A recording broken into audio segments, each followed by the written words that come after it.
अस्सलाम वालेकुम, कैसे हैं आप लोग। उम्मीद करता हूँ आप सबके सब जो हैं बिल्कुल खैरियत से होंगे। तो आज हम 9th क्लास के एक्सरसाइज 3.2 जो है उसे मुकम्मल तौर पर सॉल्व करेंगे। लेकिन इस वक्त स्क्रीन के ऊपर आप लोगों को एक वॉलपेपर नज़र आ रहा होगा जिसमें तमाम क्वेश्चंस की टाइमिंग आप देख सकते हो। लेकिन मैं प्रेफर ये करूँगा इसी वीडियो के डिस्क्रिप्शन में जाइए और वहाँ पर मौजूद टाइम कोड की मदद से अपने रिक्वायर्ड क्वेश्चन या क्वेश्चन के पार्ट तक पहुँचिए। दोबारा से एक्सरसाइज की तरफ आएँ तो पहला क्वेश्चन स्क्रीन के ऊपर आप देख सकते हो। इस क्वेश्चन को पढ़ने से पहले हमें ये पता होना चाहिए कि कॉमन लॉगरिथम किसे कहा जाता है, और कॉमन लॉगरिथम को जानने से पहले आप लोगों को ये पता होना चाहिए कि लॉगरिथम जो है वो किसे कहा जाता है। जैसे कि चैप्टर का नाम भी लॉगरिथम है, तो हम ऐसा करेंगे, पहले लॉगरिथम किसे कहा जाता है, क्यों हम इसका इस्तेमाल करते हैं, इसके ऊपर हम बात करेंगे। जब ये समझ लेंगे फिर कॉमन लॉगरिथम को अच्छे से समझेंगे, और जब यानी वो सारी चीज़ें जो भी क्वेश्चन नंबर 1 को सॉल्व करने के लिए समझनी चाहिए तो उन सब के ऊपर बात करेंगे। बात करने के बाद, समझने के बाद फिर इस क्वेश्चन के चारों पार्ट्स को हम सॉल्व करेंगे। ठीक है, तो चलिए सबसे पहले लॉगरिथम किसे कहा जाता है इसके ऊपर बात करते हैं। तो ये आ गई लॉगरिथम की एक कॉन्सेप्चुअल डेफिनेशन। इससे आपको ये पता चलेगा कि लॉगरिथम को हम क्यों इस्तेमाल करते हैं। तो इसको पढ़ते हैं एक बार। इसमें क्या कहा जा रहा है, इसमें बोला जा रहा है how many of one number multiply together, के एक नंबर को उसी नंबर के साथ, यानी एक नंबर को खुद उसी नंबर के साथ कितनी बार मल्टीप्लाई करवाया जाए to make another number, कि कोई सा दूसरा नंबर हासिल करने के लिए। ठीक है, अब इस चीज़ को मिसाल से समझते हैं कि क्या कहा जा रहा है। जैसे लॉगरिथम के अंदर, यानी जब भी लॉगरिथम की बात की जा रही होती है तो उसके अंदर लॉग का वर्ड ज़रूर इस्तेमाल होता है। ठीक है, तो लॉग को जो है शॉर्ट फॉर्म में, यानी लॉगरिथम को शॉर्ट फॉर्म में लॉग कहा जाता है। ठीक है, तो जैसे लॉग, और यहाँ पे एक छोटा सा नंबर आपको नज़र आता है, जैसे इधर मैं 2 लिख देता हूँ। ठीक है, और एक नंबर आपको यहाँ पे नज़र आता है, लेट्स सपोज इधर 8 लिख देते हैं। ठीक है, और एक नंबर जो है आपको यहाँ पे नज़र आता है। ठीक है, तो हम यहाँ पे 3 लिख देते हैं। ठीक है, तो जब भी लॉगरिथम का वर्ड आएगा तो आपको लॉगरिथम के अंदर इस तरह का नंबर नज़र आएगा। ठीक है, उसमें एक लॉग होगा, नीचे जो नंबर होता है इसे बेस कहा जाता है। ठीक है, तो उसकी एक बेस होगी, फिर एक नंबर इधर होगा, एक नंबर इक्वल के दूसरी साइड पे होगा। अब इस लॉगरिथम के ऊपर हम बात कर रहे थे कि लॉगरिथम से हमें क्या पता चलता है कि कोई सा नंबर कितनी बार मल्टीप्लाई करवाया जाए, या कि उसी नंबर के साथ कि दूसरा नंबर आ जाए। ठीक है, जैसे इधर अगर देखें तो मैं इधर 2 है ना, तो मैं 2 को कितनी बार मल्टीप्लाई करवाऊं कि मेरे पास क्या आ जाए, 8 आ जाए। ठीक है, तो इसका आंसर क्या हो जाएगा, इसका आंसर हो जाएगा कि सर 2 को आप 3 टाइम्स मल्टीप्लाई करवाएंगे तो आपके पास 8 आ जाएगा। 2 to the 4 और 4 to the 8। तो अब आप देखिए यही लॉगरिथम का मकसद होता है। ठीक है, तो यहाँ पे क्या लिखा हुआ है, 3 टाइम्स मल्टीप्लाई करवाना था ना, तो यहाँ पे आपको, सॉरी ये भी मिट गया, तो यहाँ पे आपको 3 ही लिखा हुआ नज़र आ रहा है। ठीक है, इसी तरह एक और एग्जांपल कर लेते हैं। जैसे अगर मैं लिखूँ लॉग, ठीक है, और इधर लिख दूँ 3 और इधर लिख दूँ 81। ठीक है, और इधर लिख देता हूँ 4। तो अब इसमें यानी कि क्या बात हमें समझ में आ रही है कि 3 को, यानी 3 को हम कितनी बार मल्टीप्लाई करवाएं कि 81 आ जाए। ठीक है, तो 4 टाइम्स मल्टीप्लाई करवाएंगे तो 81 आ जाएगा। ठीक है, तो जैसे 3 3 3 3। ठीक है, तो 3 3 द 9, 9 3 द 27, 27 3 द 81 हो जाएगा। ठीक है, तो यहाँ से अब लॉगरिथम के अंदर क्या होता है, लॉगरिथम के, ये तो मैंने पूरा आपको नंबर लिख दिया, लॉगरिथम के अंदर ये नंबर मिस होता है। ठीक है, जैसे यहाँ पे क्वेश्चन मार्क डाल देता हूँ, यहाँ पे क्वेश्चन मार्क डाल देता हूँ। तो अब आप देखिए कि अब आपको पता चलेगा कि लॉगरिथम का मतलब क्या हुआ कि 2 को हम कितनी बार मल्टीप्लाई करवाएं कि 8 आ जाए। तो फिर आप क्या करते हो, आपके पास लॉग टेबल होता है, उस टेबल की मदद से जो है आप वो नंबर मालूम कर लेते हो। तो इधर तो मैं आपको समझा रहा हूँ इसलिए डायरेक्टली मैंने आपको बता दिया कि 3 टाइम्स करोगे तो, यानी आप लॉग टेबल को इस्तेमाल करके 3 मालूम कर लोगे। ठीक है, इसी तरह आप लॉग टेबल को इस्तेमाल करने के बाद इधर जो है 3 को कितनी बार मल्टीप्लाई करवाया जाए आपस में, 3 के साथ ही के 81 आ जाए तो आप यहाँ पे 4 लिख लोगे। ठीक है, इसी तरह एक और, मैं इसको एग्जांपल्स को ऐसा करता हूँ, नीचे लिखता हूँ क्योंकि बात थोड़े अच्छे से समझानी है। तो यहाँ पे आ जाएगा लॉग, और इधर लिख लेते हैं 3, इधर हम क्या लिख रहे थे 81, और इधर आ जाएगा 4। इसी तरह एक और एग्जाम्पल ले लेते हैं लास्ट। जैसे अगर मैं लॉग के साथ बेस 10 कर दूँ, ठीक है, और यहाँ पे लिख देता हूँ 100, तो अब मैं इसका मतलब क्या समझूं, इसका मतलब आप लोगों को ये समझना होगा कि आप कि हम लॉग के टेबल को इस्तेमाल करते हुए ये बता सकते हैं कि 10 को कितनी बार मल्टीप्लाई करवाया जाए कि 100 आ जाएगा। ठीक है, तो अब आप क्या करेंगे, इस क्वेश्चन को सॉल्व करना अभी हम बाद में सीखेंगे। अभी आप सिर्फ इसका कॉन्सेप्ट ले रहे हो कि 10 को 2 टाइम्स जब आप लॉग टेबल की मदद से इस चीज़ को सॉल्व करोगे तो आपके पास जो आंसर आएगा वो 2 आ जाएगा। ठीक है, क्योंकि 2 को 2 टाइम्स मल्टीप्लाई करवाएंगे तो 100 आ जाएगा। ठीक है, तो इसको थोड़ा साइड पे कर लेते हैं क्योंकि एक्सपोनेंशियल फॉर्म वाली बात भी मैंने आपको लोगों को बतानी है। तो अभी तक आपने वीडियो के अंदर क्या सीखा, वीडियो के अंदर ये सीखा कि लॉगरिथम जो है एक तरीका है, एक मेथड है जिसकी मदद से हमें ये पता चलता है कि किस नंबर को आपस में कितनी बार मल्टीप्लाई करवाया जाए कि हमारे पास दिया गया नंबर आ जाए। जैसे कि 2 को कितनी बार मल्टीप्लाई करवाया जाए कि 8 आ जाए, 3 को कितनी बार मल्टीप्लाई करवाया जाए कि 81 आ जाए, 10 को कितनी बार मल्टीप्लाई करवाया जाए कि 100 आ जाए। और ये जो जवाब हैं ये आप लॉग टेबल की मदद से एक्सरसाइजेस के अंदर मालूम करोगे। ठीक है, तो एक जनरल कॉन्सेप्ट मिल गया कि जब भी लॉग का वर्ड आपके माइंड में आए तो आपको माइंड में पिछले हिस्से में कहीं ना कहीं पता होना चाहिए कि हम कर क्या रहे हैं। ठीक है, हम क्या चीज़ वैल्यू मालूम कर रहे हैं। अब आप देखिए, लॉग जैसे प्लस का ऑपोजिट जो होता है वो माइनस होता है। ठीक है, मल्टीप्लाई का ऑपोजिट या उलट जो होता है वो क्या होता है, डिवाइड होता है। इसी तरह लॉग का उलट जो होता है या ऑपोजिट जो होता है वो एक्सपोनेंट होता है। ठीक है, एक्सपोनेंट। ठीक है, तो इन दोनों में आपस में यानी एक दूसरे के उलट होते हैं। ठीक है, और लेकिन होते एक दूसरे के बराबर हैं। कैसे, अब उस बात को भी समझना अभी ज़रूरी है आप लोगों के लिए, क्योंकि यहाँ पे पहले से 3 एग्जाम्पल लिखे हुए हैं तो यही समझ लेते हैं। जैसे अगर मैं यानी कि एक्सपोनेंट में भी क्या होता है, एक्सपोनेंट में भी यही होता है। अगर मैं यहाँ पे लिखूँ 2, ठीक है, और यहाँ पे लिख दूँ 3 और यहाँ पे लिख दूँ मैं क्या 8। ठीक है, तो बेसिकली ये इक्वेशन ठीक साबित हो जाएगी। क्यों, क्योंकि ये एक्सपोनेंशियल फॉर्म में इस वक्त मौजूद है 2 की पावर 3। तो इससे क्या पता चलेगा आपको, इससे ये पता चलेगा कि 2 को 3 टाइम्स मल्टीप्लाई करवाएंगे तो आपके पास 8 आ जाएगा। सिर्फ क्या है, अब देखिए, यानी कि अभी मैं क्या कर रहा हूँ कि इसको सिर्फ मैंने एक्सपोनेंशियल फॉर्म में लिखा है। ठीक है, इधर ये जो है लॉगरिथमिक फॉर्म में है, ये लॉगरिथमिक शक्ल के अंदर है, इधर जो है ये एक्सपोनेंशियल शक्ल या फॉर्म के अंदर है। ठीक इसी तरह इसको भी एक्सपोनेंशियल फॉर्म में लिखा जा सकता है। ठीक है, तो जैसे 3 को मैं कितनी बार मल्टीप्लाई करवाऊंगा कि 81 आ जाएगा। तो मैं आपको ये कन्वर्ट करना भी आगे हम सीखेंगे क्योंकि आपके क्वेश्चंस भी हैं, लेकिन अभी आपको बस मैं एक ये बात सिखाना चाह रहा हूँ कि लॉगरिथमिक फॉर्म और एक्सपोनेंशियल फॉर्म में क्या फ़र्क होता है। ठीक है, तो जैसे इसको एक्सपोनेंशियल फॉर्म में लिखें तो कैसे लिखेंगे, हम 3 की पावर यहाँ पे 4 लिख देंगे और 81। ठीक है, इधर एक्सपोनेंशियल फॉर्म में लिखेंगे तो 10 की पावर 2 और यहाँ पे आ जाएगा 100। ठीक है, आप लोगों के यानी कि अभी मैं दोबारा बोल रहा हूँ कि यानी कि लॉगरिथमिक फॉर्म से एक्सपोनेंशियल फॉर्म में कैसे वैल्यू चेंज की जाती है, कन्वर्ट की जाती है, वो अभी हम आने वाली वीडियो में बात करेंगे क्योंकि क्वेश्चन नंबर 2 या 3 आई थिंक वही है, तब हम बात करेंगे। लेकिन अभी मैं आपको ये समझाना चाहता हूँ कि लॉगरिथम यानी कि लॉगरिथमिक फॉर्म का नंबर और एक्सपोनेंशियल फॉर्म का नंबर होता एक दूसरे के उलट है लेकिन बराबर होता है। ठीक है, यानी कि ये नंबर जो है इसके बराबर है, इसी तरह ये नंबर जो है वो इसके इक्वल हो जाएगा, इसी तरह ये नंबर जो है वो इसके इक्वल हो जाएगा। क्यों इक्वल हो जाएगा, क्योंकि आप देखिए इन दोनों में, इसमें और इसमें कोई फ़र्क नहीं है। ठीक है, सिर्फ इधर लॉगरिथमिक फॉर्म में उधर एक्सपोनेंशियल फॉर्म में, इसमें और इसमें भी कोई फ़र्क नहीं है, इसमें और इसमें भी कोई फ़र्क नहीं है, बस अलग अलग अंदाज है लिखने का। ठीक है, अब बात कर लेते हैं ये उलट एक दूसरे के कैसे हैं। देखिए, लॉगरिथमिक फॉर्म के अंदर जो है आप क्या चीज़ मालूम करते हैं, आप ये चीज़ मालूम करते हैं। ठीक है, यानी कि ये लॉगरिथमिक फॉर्म कह रहा है, एक्सपोनेंशियल फॉर्म के अंदर आप हमेशा ये चीज़ मालूम करते हैं कि जैसे 2 की पावर 3 हो तो क्या जवाब आएगा, तो आप लिखते हैं 8।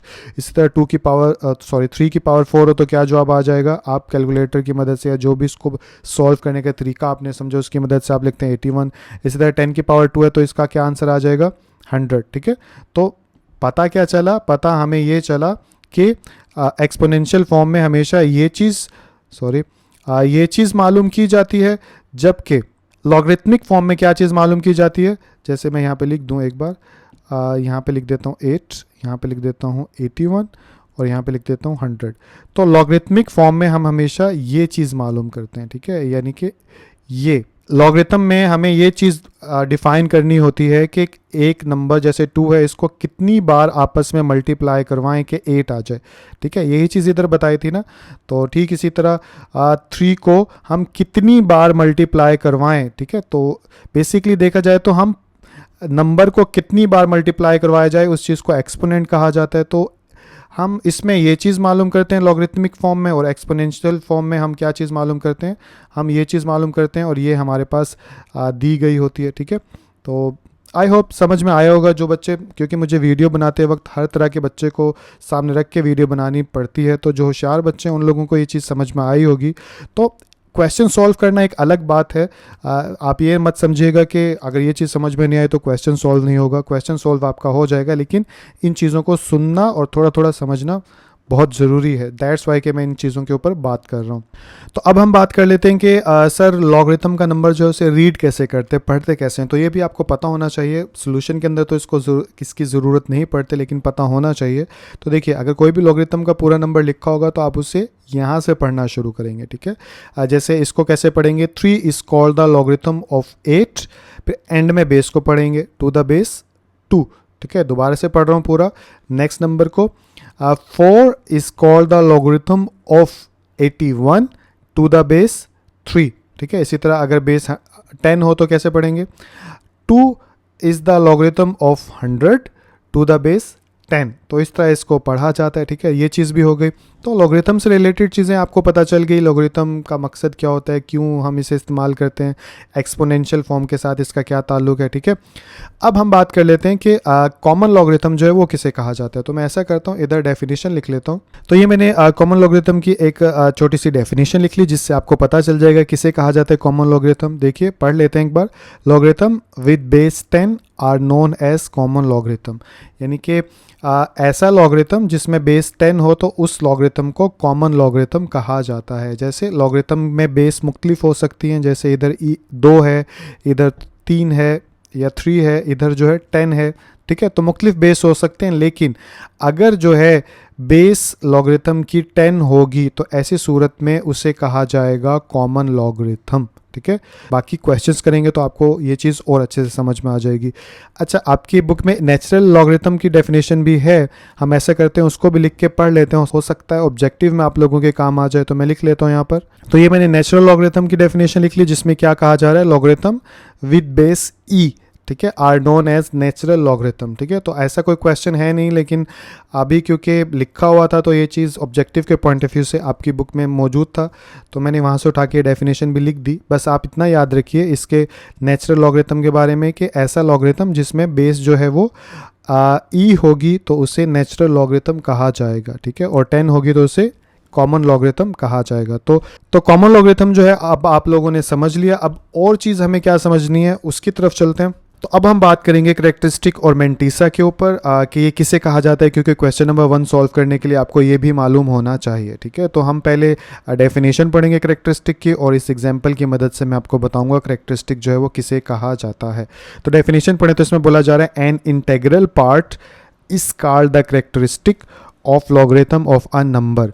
एक नंबर का जो लॉगरिथम होता है, उस लॉगरिथम के अंदर जो इंटेग्रल पार्ट होता है, इंटेग्रल हिस्सा होता है, उसे बोला जाता है करैक्टरिस्टिक। ठीक है, अब सवाल ये पैदा होता है कि इंटेग्रल पार्ट जो है सर वो कौन सा होता है। तो देखिए, मिसाल के तौर पर या फॉर एग्जांपल ये एक नंबर है log 23.92, इसका आप log मालूम करेंगे, कैलकुलेटर की मदद से भी मालूम कर सकते हो और log टेबल का इस्तेमाल करके भी मालूम कर सकते हो। जब इसका आप log मालूम कर लेंगे इस नंबर का, जो कि अभी हम आगे आने वाली वीडियो में सीखेंगे, तो मालूम करने के बाद ये आंसर आ जाएगा। ठीक है, तो जब भी log का नंबर जिस नंबर के बराबर होता है, उस नंबर में जो डेसिमल होता है या इशारिया होता है, उसके लेफ्ट साइड वाला नंबर जो कि एक ही होगा हमेशा। ठीक है, एक से मुराद यानी 2 नंबर नहीं होंगे, ये एक नंबर ही होगा। ठीक है, 1 हो सकता है, 2, 3, 4 इस तरह। ठीक है, तो डेसिमल के इस साइड वाला जो भी नंबर होगा, ठीक है, वो कहलाएगा इंटेग्रल पार्ट, और डेसिमल के राइट साइड वाला नंबर जो होगा वो कहलाएगा डेसिमल पार्ट। ठीक है, जैसे 1 जो है इसमें कौन सा है, इंटेग्रल पार्ट, और 3, 7, 8, 8 जो है वो कौन सा है, डेसिमल पार्ट। ठीक है, तो इस तरह इस नंबर के 2 हिस्से हमेशा होंगे, ठीक है। बाकी आप क्वेश्चंस में सीख लेंगे, लेकिन अभी आपको इतना ही पता होना चाहिए। तो अब इधर जो है करेक्टरिस्टिक कौन सा है हमारा, ये वाला इंटेग्रल पार्ट है, तो इसे ही बोलेंगे करेक्टरिस्टिक, जिसे शॉर्ट फॉर्म में CH के नाम से भी लिखा जाता है, ठीक है। तो करेक्टरिस्टिक हमेशा कौन सा होगा, जो भी नंबर होगा उस नंबर में इशारिया से पहले वाला जो सिंगल नंबर होगा उसे करेक्टरिस्टिक कहा जाता है या इंटेग्रल पार्ट कहा जाता है, ठीक है। अब मेंटिसा की बात कर लें, मेंटिसा किसे कहा जाता है, आ डेसिमल पार्ट, सॉरी ये सी लिख दिया, आर है, ठीक है। A decimal part which is always positive, यानी कि जो डेसिमल पार्ट होता है नंबर में जो कि हमेशा पॉजिटिव होता है, इस called mantissa of a logarithm of a number, वो नंबर के लॉगरिथम का मेंटिसा कहलाता है, ठीक है। दोबारा बोलूँ तो नंबर का जो लॉगरिथम होता है उसके अंदर जो डेसिमल पार्ट होता है जो कि हमेशा पॉजिटिव होता है उसे बोला जाता है मेंटिसा, ठीक है। एग्जाम्पल से समझें तो अब इसके अंदर मैंने आपको बता चुका हूँ कि डेसिमल पार्ट कौन सा है, इशारिया के बाद वाला जो हिस्सा होता है उसे डेसिमल पार्ट कहा जाता है। तो इस डेसिमल पार्ट को क्या कहेंगे, मेंटिसा कहेंगे, ठीक है। तो अब पता क्या चला, करेक्टरिस्टिक इसमें कौन सा है, करेक्टरिस्टिक है 1, और मेंटिसा इसमें कौन सा है, ठीक है। तो मेंटिसा इसमें है 3788, ठीक है। तो करेक्टरिस्टिक और मेंटिसा किसे कहा जाता है ये आपको पता चल गया। अब क्वेश्चन नंबर 1 जो है मैं सॉल्व करूंगा तो आपको सारी चीज़ें जो हैं अच्छे से समझ में आ जाएंगे। तो चलिए क्वेश्चन नंबर 1 की तरफ चलते हैं। तो ये आगे क्वेश्चन नंबर 1, अब आप लोगों को समझ में आ जाएगा जो भी इस बात इसमें लिखी हुई है कि फाइंड द कॉमन लॉगरिथम, आपने कॉमन लॉगरिथम मालूम करना है of each of the following numbers, दिए गए दर्जेल नंबर्स का, यानी इसका भी कॉमन लॉगरिथम मालूम करना है, इसका भी, इसका भी, इसका भी, तो चारों का कॉमन लॉगरिथम मालूम करना है। तो कॉमन लॉगरिथम किसे कहा जाता है, वीडियो में अभी बता चुका हूँ कि कॉमन लॉगरिथम का मतलब ये होता है कि ऐसा लॉग का नंबर जिसकी बेस जो है वो 10 होती है उसे कॉमन लॉगरिथम कहा जाता है, ठीक है। तो चलिए पार्ट नंबर 1 जो उसे लिखकर सॉल्व करते हैं। तो ये लिख लिया मैंने पार्ट नंबर 1, इसे सॉल्व करेंगे। तो सॉल्व करने के लिए सबसे पहले तो इधर लिखा जाएगा सॉल्यूशन, सॉल्यूशन लिखने के बाद आप क्या करेंगे, अब इस कुछ स्टेप्स होते हैं इसका कॉमन लॉगरिथम मालूम करने का। पहला स्टेप जो होता है वो क्या होता है, इस नंबर को, यानी क्वेश्चन में जो भी नंबर दिया गया है उसको आप राउंड ऑफ करते हो, ठीक है। राउंड ऑफ कितना करना है, 4 डिजिट उस नंबर के अंदर लेकर आने हैं। जैसे इसके अंदर 5 डिजिट हैं, ठीक है, तो आप क्या करेंगे, 4 डिजिट के अंदर इसे राउंड ऑफ कर लेंगे, ठीक है। तो मैं यहाँ स्टेटमेंट लिख देता हूँ। तो ये मैंने स्टेटमेंट लिख दी जिसमें राउंड ऑफ कर दिया। पहले जो नंबर था 232.92 था, जिसको राउंड ऑफ करने के बाद वो बन गया 232.9, ठीक है। राउंड ऑफ करना आप लोगों को आता होगा, नहीं भी आता तो मैं बताता हूँ। जैसे जिस नंबर को ख़त्म करना होता है, जैसे इधर से 2 को हमें ख़त्म करना था ताकि 4 नंबर्स हम रख सकें, तो ख़त्म करने का तरीका ये होता है कि 5 से अगर छोटा नंबर होगा तो हम उसको वैसे का वैसा ही रिमूव कर देंगे। जैसे इधर जो है 2 को हमने रिमूव कर दिया विदाउट एनी नंबर चेंज किए, ठीक है। लेकिन अगर यहाँ पे 6 होता तो फिर हम क्या करते, इसका एक अगले डिजिट में बढ़ा देते। खैर अगले क्वेश्चन में वो नंबर भी आ जाएगा, लेकिन इसमें राउंड ऑफ कैसे किया, क्योंकि 5 से छोटा नंबर था ये लास्ट डिजिट, इसलिए इसको रिमूव कर दिया हमने बिना किसी चेंजिंग के। और ये राउंड ऑफ करने के बाद जो हमारा नंबर आया जो कि हम इस्तेमाल करेंगे वो है 232.9, ठीक है। तो पहले स्टेप में राउंड ऑफ करना था, राउंड ऑफ हो गया। इसके बाद अब आप क्या करेंगे, इसका करेक्टरिस्टिक और मेंटिसा मालूम करेंगे, ठीक है। तो मैं लिख लेता हूँ यहाँ पे करेक्टरिस्टिक और मेंटिसा। तो ये मैंने करेक्टरिस्टिक लिख दिया। करेक्टरिस्टिक इसका कितना हो जाएगा, करेक्टरिस्टिक मालूम करने का तरीका ये होता है कि वैसे तो इसके 2-3 तरीके होते हैं, लेकिन जो आसान तरीका है जैसे कि 3.1 में भी मैंने जो तरीका आप लोगों को बताया था वैसे ही मालूम करते हैं ताकि आप लोगों को आसानी हो।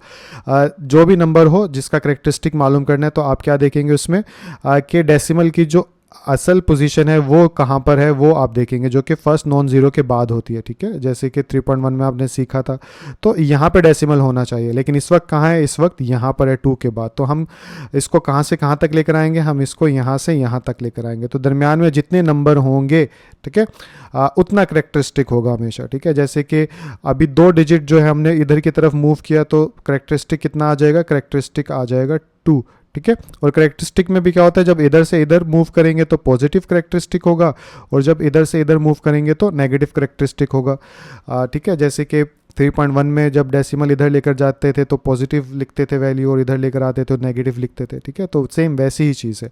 तो अब आपने क्या किया, करेक्टरिस्टिक मालूम किया, क्योंकि इधर से इधर लाना था तो 2 डिजिट थे, 2 लिख दिया, और पॉजिटिव साथ में साइन है जो कि लिखते नहीं है, ठीक है। तो +2 इसका करेक्टरिस्टिक आ गया। अब हमें दूसरे स्टेप में क्या मालूम करना था, करेक्टरिस्टिक।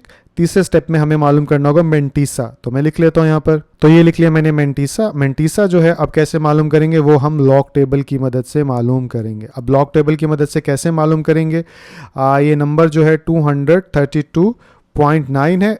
इसे याद रखिएगा, मैं लॉग टेबल स्क्रीन के ऊपर लेके आता हूँ और फिर बताता हूँ कि कैसे आप नंबर मालूम करोगे, ठीक है।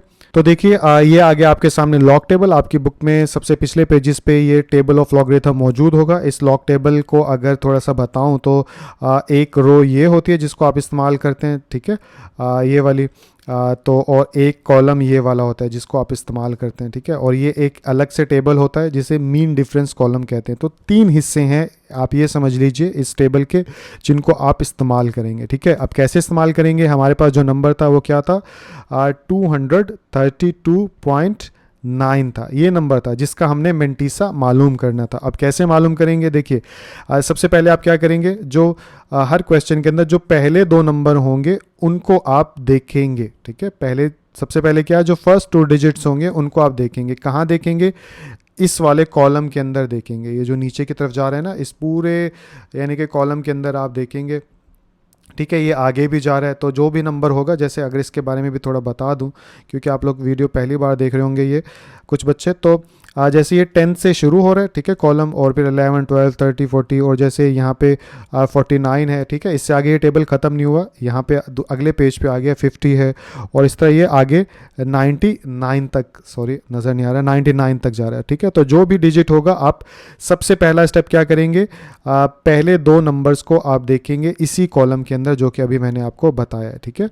अब जैसे पहले 2 नंबर क्या है, मेरे पास 23 है, तो मैं पहले कॉलम के अंदर 23 देखूंगा।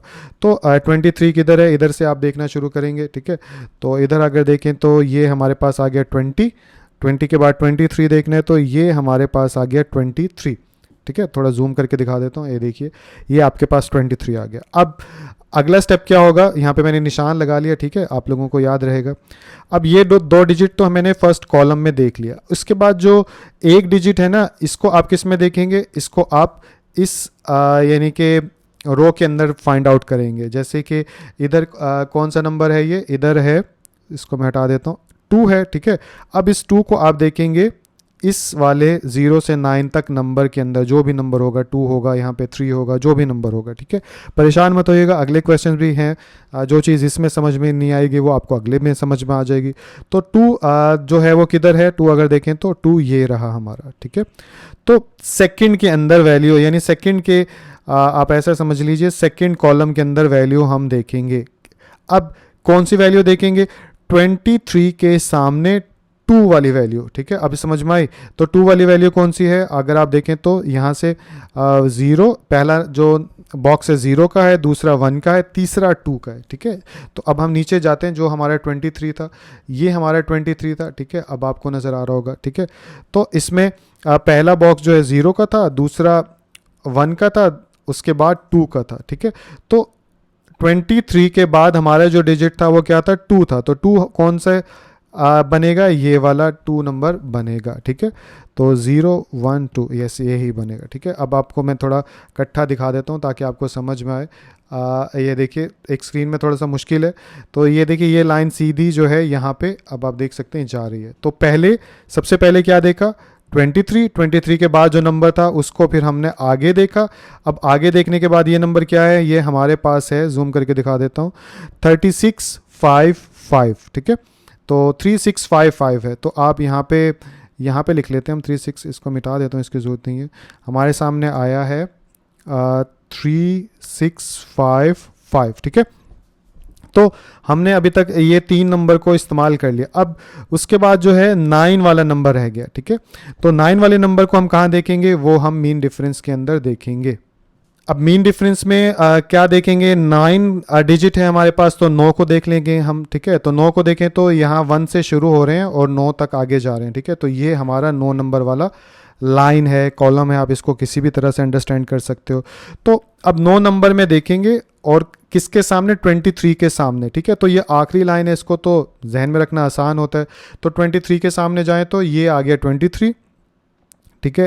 ये देखिए, अब इसके सामने अगर चलें तो कौन सी लाइन बनेगी, इधर अगर चलते जाएं चलते जाएं चलते जाएं और इसके सामने बिल्कुल स्ट्रेट में जाते रहो तो इन दी एंड जो है आपको यहाँ पे 17 मिलेगा। ठीक है, अब आपको जूम करके दिखाता हूँ, ये देखिए, ये अब आपको नज़र आएगा कि 23 के सामने एक ये डिजिट था जो कि हमने ऊपर लिख लिया, और इसके सामने जो डिफरेंस था, लास्ट डिजिट हमेशा जो भी ये लास्ट डिजिट होगा, जैसे कि यहाँ पे 9 था, ये हमेशा डिफरेंस के टेबल में ही देखेंगे। तो डिफरेंस के टेबल में ये रहा हमारा लास्ट डिजिट जो कि कितना है, 17 है। मैं आपको थोड़ा सा दिखा देता हूँ, ये 17। ठीक है, तो इस 17 को हम क्या करेंगे, इस 17 को पिछला जो नंबर था उसके अंदर ऐड कर देंगे। जैसे कि पिछला नंबर था 3655, इसके अंदर 17 हम ऐड कर देंगे। ठीक है, और 17 ऐड करने के बाद ये कितना हो जाएगा, तो ये आ गया कैलकुलेटर।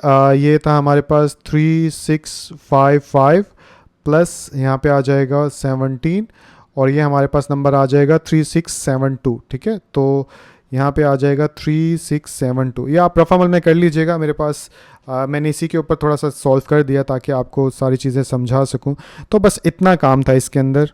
तो बस ये आपका जो है वो मेंटिसा होगा। ठीक है, तो उम्मीद करता हूँ समझ में आ गया होगा। एक बार जल्दी सी ज़ुबानी सारा कुछ बता देता हूँ, ठीक है, ताकि आप लोगों को थोड़ी सी रिवाइज हो जाए। सबसे पहले क्या करना है, जैसे कि आप यहाँ तक तो क्वेश्चन में पहुँच गए, सबसे पहले 23 को देखेंगे इस वाली लाइन के अंदर। ठीक है, उसके बाद जो डिजिट होगा उसको देखेंगे इन वाली लाइनों के अंदर नीचे। ठीक है, और उसके बाद जो डिजिट होगा 9 उसको देखेंगे ये डिफरेंस वाले कॉलम के अंदर। तो जो नंबर आएगा डिफरेंस वाला नंबर जो है उसके अंदर ऐड हो जाएगा। ठीक है, बहरहाल समझ में आ गया, बाकी जो चीज़ होगी वो अगले आपको क्वेश्चन में समझ में आ जाएगी।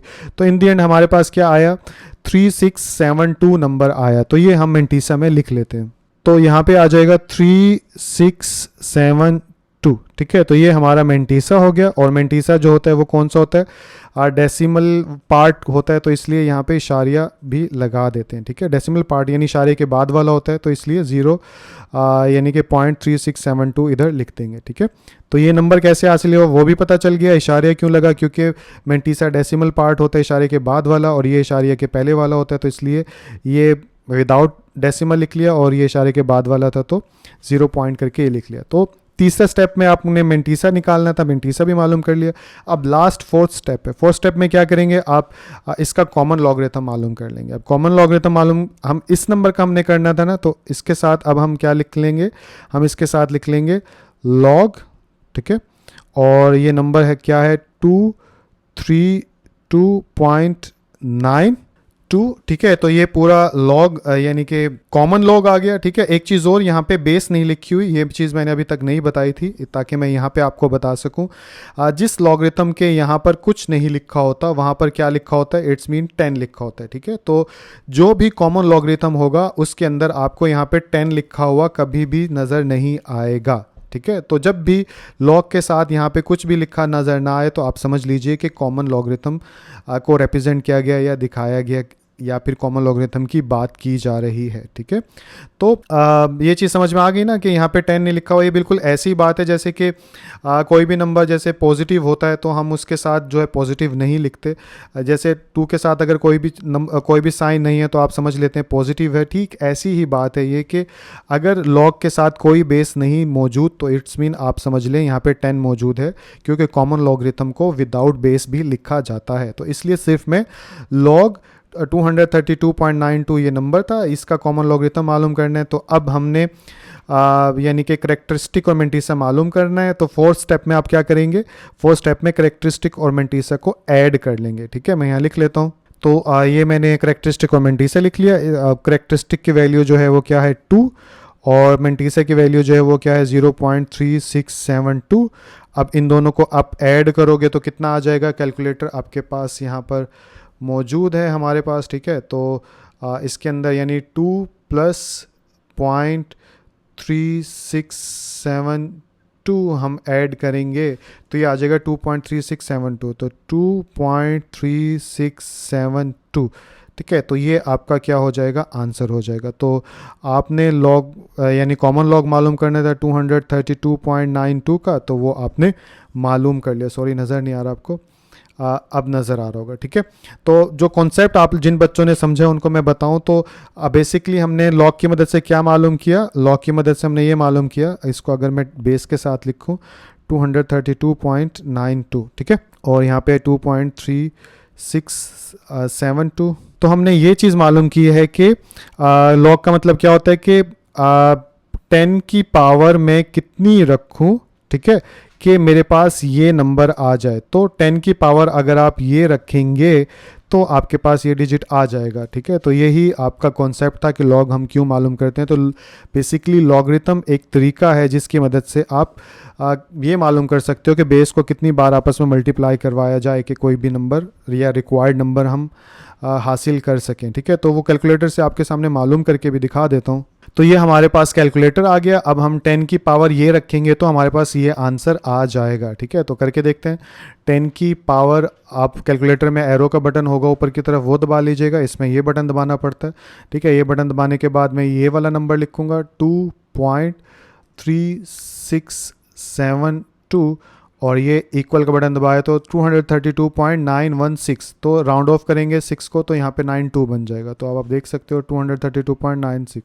तो जो हमारा पर्पस था लॉगरिथम का वो आप लोगों को समझ में आ गया कि इसका लॉग हमने मालूम किया, मतलब इसका हमने मालूम किया कि 10 की पावर ये रखेंगे तो ये नंबर हमारे पास आ जाएगा। बहरहाल ये कॉन्सेप्ट था, लेकिन क्वेश्चन जो है आप लोगों का वो यहाँ तक ही था। तो बेसिकली 4 स्टेप हैं। पहले स्टेप में आप राउंड ऑफ करेंगे नंबर को, दूसरे में करेक्टरिस्टिक मालूम करेंगे, तीसरे में मेंटीसा मालूम करेंगे, चौथे में आप करेक्टरिस्टिक और मेंटीसा को ऐड कर देंगे और वही आपका आंसर आ जाएगा, ठीक है। तो चलिए नेक्स्ट पार्ट की तरफ चलते हैं। तो पार्ट नंबर 2 आप लोगों को स्क्रीन के ऊपर नज़र आ रहा है। इसको सॉल्व करेंगे तो सॉल्व करने के लिए सबसे पहले आप लिखेंगे इधर सॉल्यूशन लिखने के बाद पहला स्टेप क्या होता है कॉमन लॉगरिथम मालूम करने का, कि आप इसे राउंड ऑफ करेंगे, ठीक है। क्योंकि इधर 5 डिजिट हैं, आप 4 में या 4 में इसको तब्दील करेंगे, ठीक है। तो मैं यहाँ स्टेटमेंट लिख देता हूँ और साथ में इसे राउंड ऑफ कर देता हूँ। तो ये मैंने राउंड ऑफ कर दिया। तो राउंड ऑफ कैसे किया कि 29.326 था, मैंने इसको कर दिया 29.33। कैसे किया अब देखिए, इधर जो था 29.326, ठीक है। तो लास्ट डिजिट को हमने ख़त्म करना था या रिमूव करना था, तो वो 5 से बड़ा था, तो इसलिए उसको ख़त्म करने के लिए आपने अगले 2 को बना दिया 3, ठीक है। ये राउंड ऑफ करने का तरीका होता है। 5 से बड़ा कोई नंबर हो आखिर में तो आप उसे ख़त्म करेंगे तो आप उससे अगले नंबर में एक डिजिट ऐड कर देंगे। जैसे 2 था तो 3 बना दिया। तो इस तरह से 29.33 हमारे पास नंबर आ गया, ठीक है। तो राउंड ऑफ हो गया। राउंड ऑफ होने के बाद आप करेक्टरिस्टिक मालूम करेंगे फिर। तो करेक्टरिस्टिक लिख लेते हैं यहाँ पे। तो इसका करेक्टरिस्टिक कितना है, आपको डेसिमल इधर होना चाहिए, लेकिन इस वक्त इधर है तो एक डिजिट मूव करवाएंगे। इधर से इधर मूव करवा रहे हैं तो पॉजिटिव होगा, ठीक है। और कितने डिजिट मूव करवाया आपने, एक डिजिट मूव करवाया डेसिमल को, ठीक है। तो यहाँ पे कितना आ जाएगा आपके पास करेक्टरिस्टिक ओनली 1, ठीक है। करेक्टरिस्टिक भी आ गया। अब मेंटीसा आपको मालूम करना है तो थर्ड स्टेप में, तो यहाँ पे मेंटीसा लिख लेते हैं। तो मेंटीसा इसका कितना होगा, अब हमें लॉग टेबल चाहिए तो इस नंबर को, चारों को नंबर को आप याद रख लीजिएगा 29.33 है। तो चलिए लॉग टेबल लेके आते हैं। तो हमारा नंबर क्या था 29.33, ठीक है। तो अब मेंटीसा कैसे मालूम करेंगे, पहले 2 डिजिट को आप किस में देखते हैं, आप इस वाले कॉलम में देखते हैं, ठीक है। तो चलिए 29 की तरफ पहुँचते हैं। तो 29 की तरफ जाएँ तो ये नीचे अगर आप चलेंगे तो आपका यहाँ पे ये रहा 29, ठीक है। जूम करके दिखा देता हूँ, ये देखिए ये आ गया 29, ठीक है। तो पहले 2 डिजिट से तो हमने नंबर चूज़ कर लिया, उसके बाद हमें चाहिए 3, ठीक है। तो अब 3 कहाँ देखेंगे हम, 3 देखेंगे यानी इस वाली लाइन में, ठीक है। सेकंड यही होता है। तो 3 ये है। अब इस लाइन में नीचे की तरफ जाएंगे और किसके सामने जाएंगे, 29 के सामने जाएंगे, ठीक है। तो नीचे की तरफ जाएं तो 29 ये रहा, ठीक है। तो आप ये ऐसे मैं लाइन डाल के दिखा देता हूँ ताकि आप लोगों को कन्फ्यूजन ना हो। ये 29 के सामने नंबर है, ठीक है। इसको दोबारा कर लेते हैं, 4669 है, ठीक है।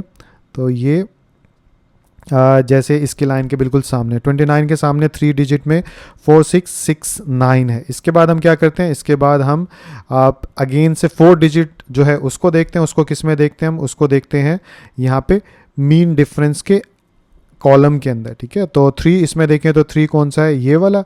अब इसमें नीचे जाएंगे, इसमें नीचे जाएं तो आप यहाँ पे अगर देखें तो ये वाली लाइन थी, ठीक है। इधर से ये थी और इधर से ये थी, तो ये यहाँ पे 4 डिजिट हो जाएगा, ठीक है।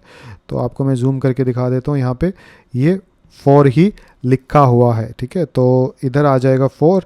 तो अब आप यहाँ पे सॉरी, नंबर तो हमने देखा ही नहीं, तो नंबर था 4669, ठीक है। तो इसके अंदर यानी कि 4669, ठीक है।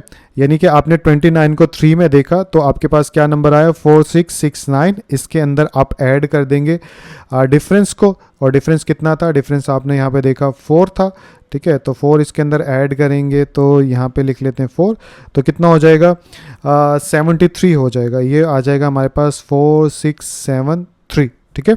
तो ये हमारे पास मेंटीसा का नंबर आ गया 4673। तो क्वेश्चन की तरफ चलते हैं। तो मेंटीसा हमारे पास आ गया 4673, और ये क्योंकि मेंटीसा है डेसिमल के बाद वाला नंबर होता है, इसलिए डेसिमल हमने डाल दिया, 0.4673 मेंटीसा हो गया। 3 स्टेप हो गए। 4 स्टेप में क्या, आप इसका कॉमन लॉग मालूम कर लेंगे, ठीक है, और करेक्टरिस्टिक और मेंटीसा को ऐड करने के बाद। तो यहाँ पे कॉमन लॉग हमने मालूम करना था, तो कॉमन लॉग के साथ यहाँ पे 10 नहीं लिखते, ठीक है। तो बेस इसके 10 ही है, और यहाँ पे किसका मालूम करना था 29.326, पूरा नंबर लिख लीजिए, और नंबर लिखने के बाद इधर करेक्टरिस्टिक और मेंटीसा को ऐड कर लीजिए। तो करेक्टरिस्टिक कितना है हमारे पास, वो है 1, ठीक है, और मेंटीसा कितना है हमारे पास, वो है यहाँ पे 0.4673, और ये हमारे पास ऐड करेंगे तो कितना आ जाएगा 1.4673, ठीक है। तो यही आपका आंसर हो जाएगा। तो पार्ट नंबर 3 आप लोगों को स्क्रीन के ऊपर नजर आ रहा है, इसे सॉल्व करें। तो सॉल्व करने के लिए सबसे पहले इधर लिखा जाएगा सोल्यूशन, और सोल्यूशन लिखने के बाद आप सबसे पहले क्या करते थे, राउंड ऑफ करते थे, ठीक है। सिग्निफिकेंट फिगर्स जो हैं 4 वो लिखते थे, ठीक है। तो इसमें अब सिग्निफिकेंट फिगर 4 जो हैं वो मौजूद ही नहीं है, 2 हैं, ठीक है। तो अगर 4 से ज़्यादा हो तो आपने 4 सिग्निफिकेंट या अहम हिंस से, जिसे उर्दू में कहा जाता है, वो लिखने होते हैं। लेकिन अगर 4 से कम होंगे तो आप इस इधर कोई राउंड ऑफ नहीं करेंगे, आप जो भी नंबर है उन्हीं को इस्तेमाल कर लेंगे, ठीक है। अब एक और सवाल पैदा होता है कि सर डेसिमल के बाद 1 2 3 4 5 5 यानी कि नंबर्स तो हैं। तो देखिए सिग्निफिकेंट फिगर फिज़िक्स के अंदर आप लोगों के मौजूद है पहले चैप्टर के अंदर, तो उसके अंदर आप पढ़ेंगे तो आपको पता चलेगा कि डेसिमल के बाद जो ज़ीरो होते हैं वो सिग्निफिकेंट फिगर नहीं होते, ठीक है। जो डेसिमल के बाद नॉन ज़ीरो नंबर होते हैं वो सिग्निफिकेंट फिगर होते हैं। तो इसके मुख्तलिफ रूल्स होते हैं, लेकिन सारे तो मैं यहाँ नहीं बताऊँगा, बस यहाँ पे यही चीज़ बता दूँगा कि डेसिमल के बाद जो ज़ीरो होते हैं वो सिग्निफिकेंट डिजिट नहीं होते, इसलिए इनको काउंट नहीं करेंगे और सिर्फ इन 2 को काउंट करेंगे। अब 3 2 यानी इस नंबर के अंदर सिर्फ 2 सिग्निफिकेंट फिगर हैं या 2 नंबर मौजूद हैं, तो आप इसे राउंड ऑफ नहीं करेंगे, ठीक है। तो वो जो पहला स्टेप होता था राउंड ऑफ करने वाला, वो इधर अप्लाई नहीं होगा, ठीक है। तो फिर दूसरे स्टेप पे डायरेक्टली चले जाएंगे कि हम इसका क्या करेंगे, करेक्टरिस्टिक मालूम करेंगे, ठीक है। तो यहाँ पर लिख लेता हूँ। तो यहाँ पर आपने लिख लिया करेक्टरिस्टिक जो है वो कितना है 0.00032, ये फिगर है ना। तो डेसिमल कहाँ होना चाहिए, इधर होना चाहिए, ठीक है। तो अब आप यानी कि डेसिमल को इधर से इधर तक लेकर आएंगे, तो दरमियान में कितने डिजिट्स आ गए 1 2 3 4।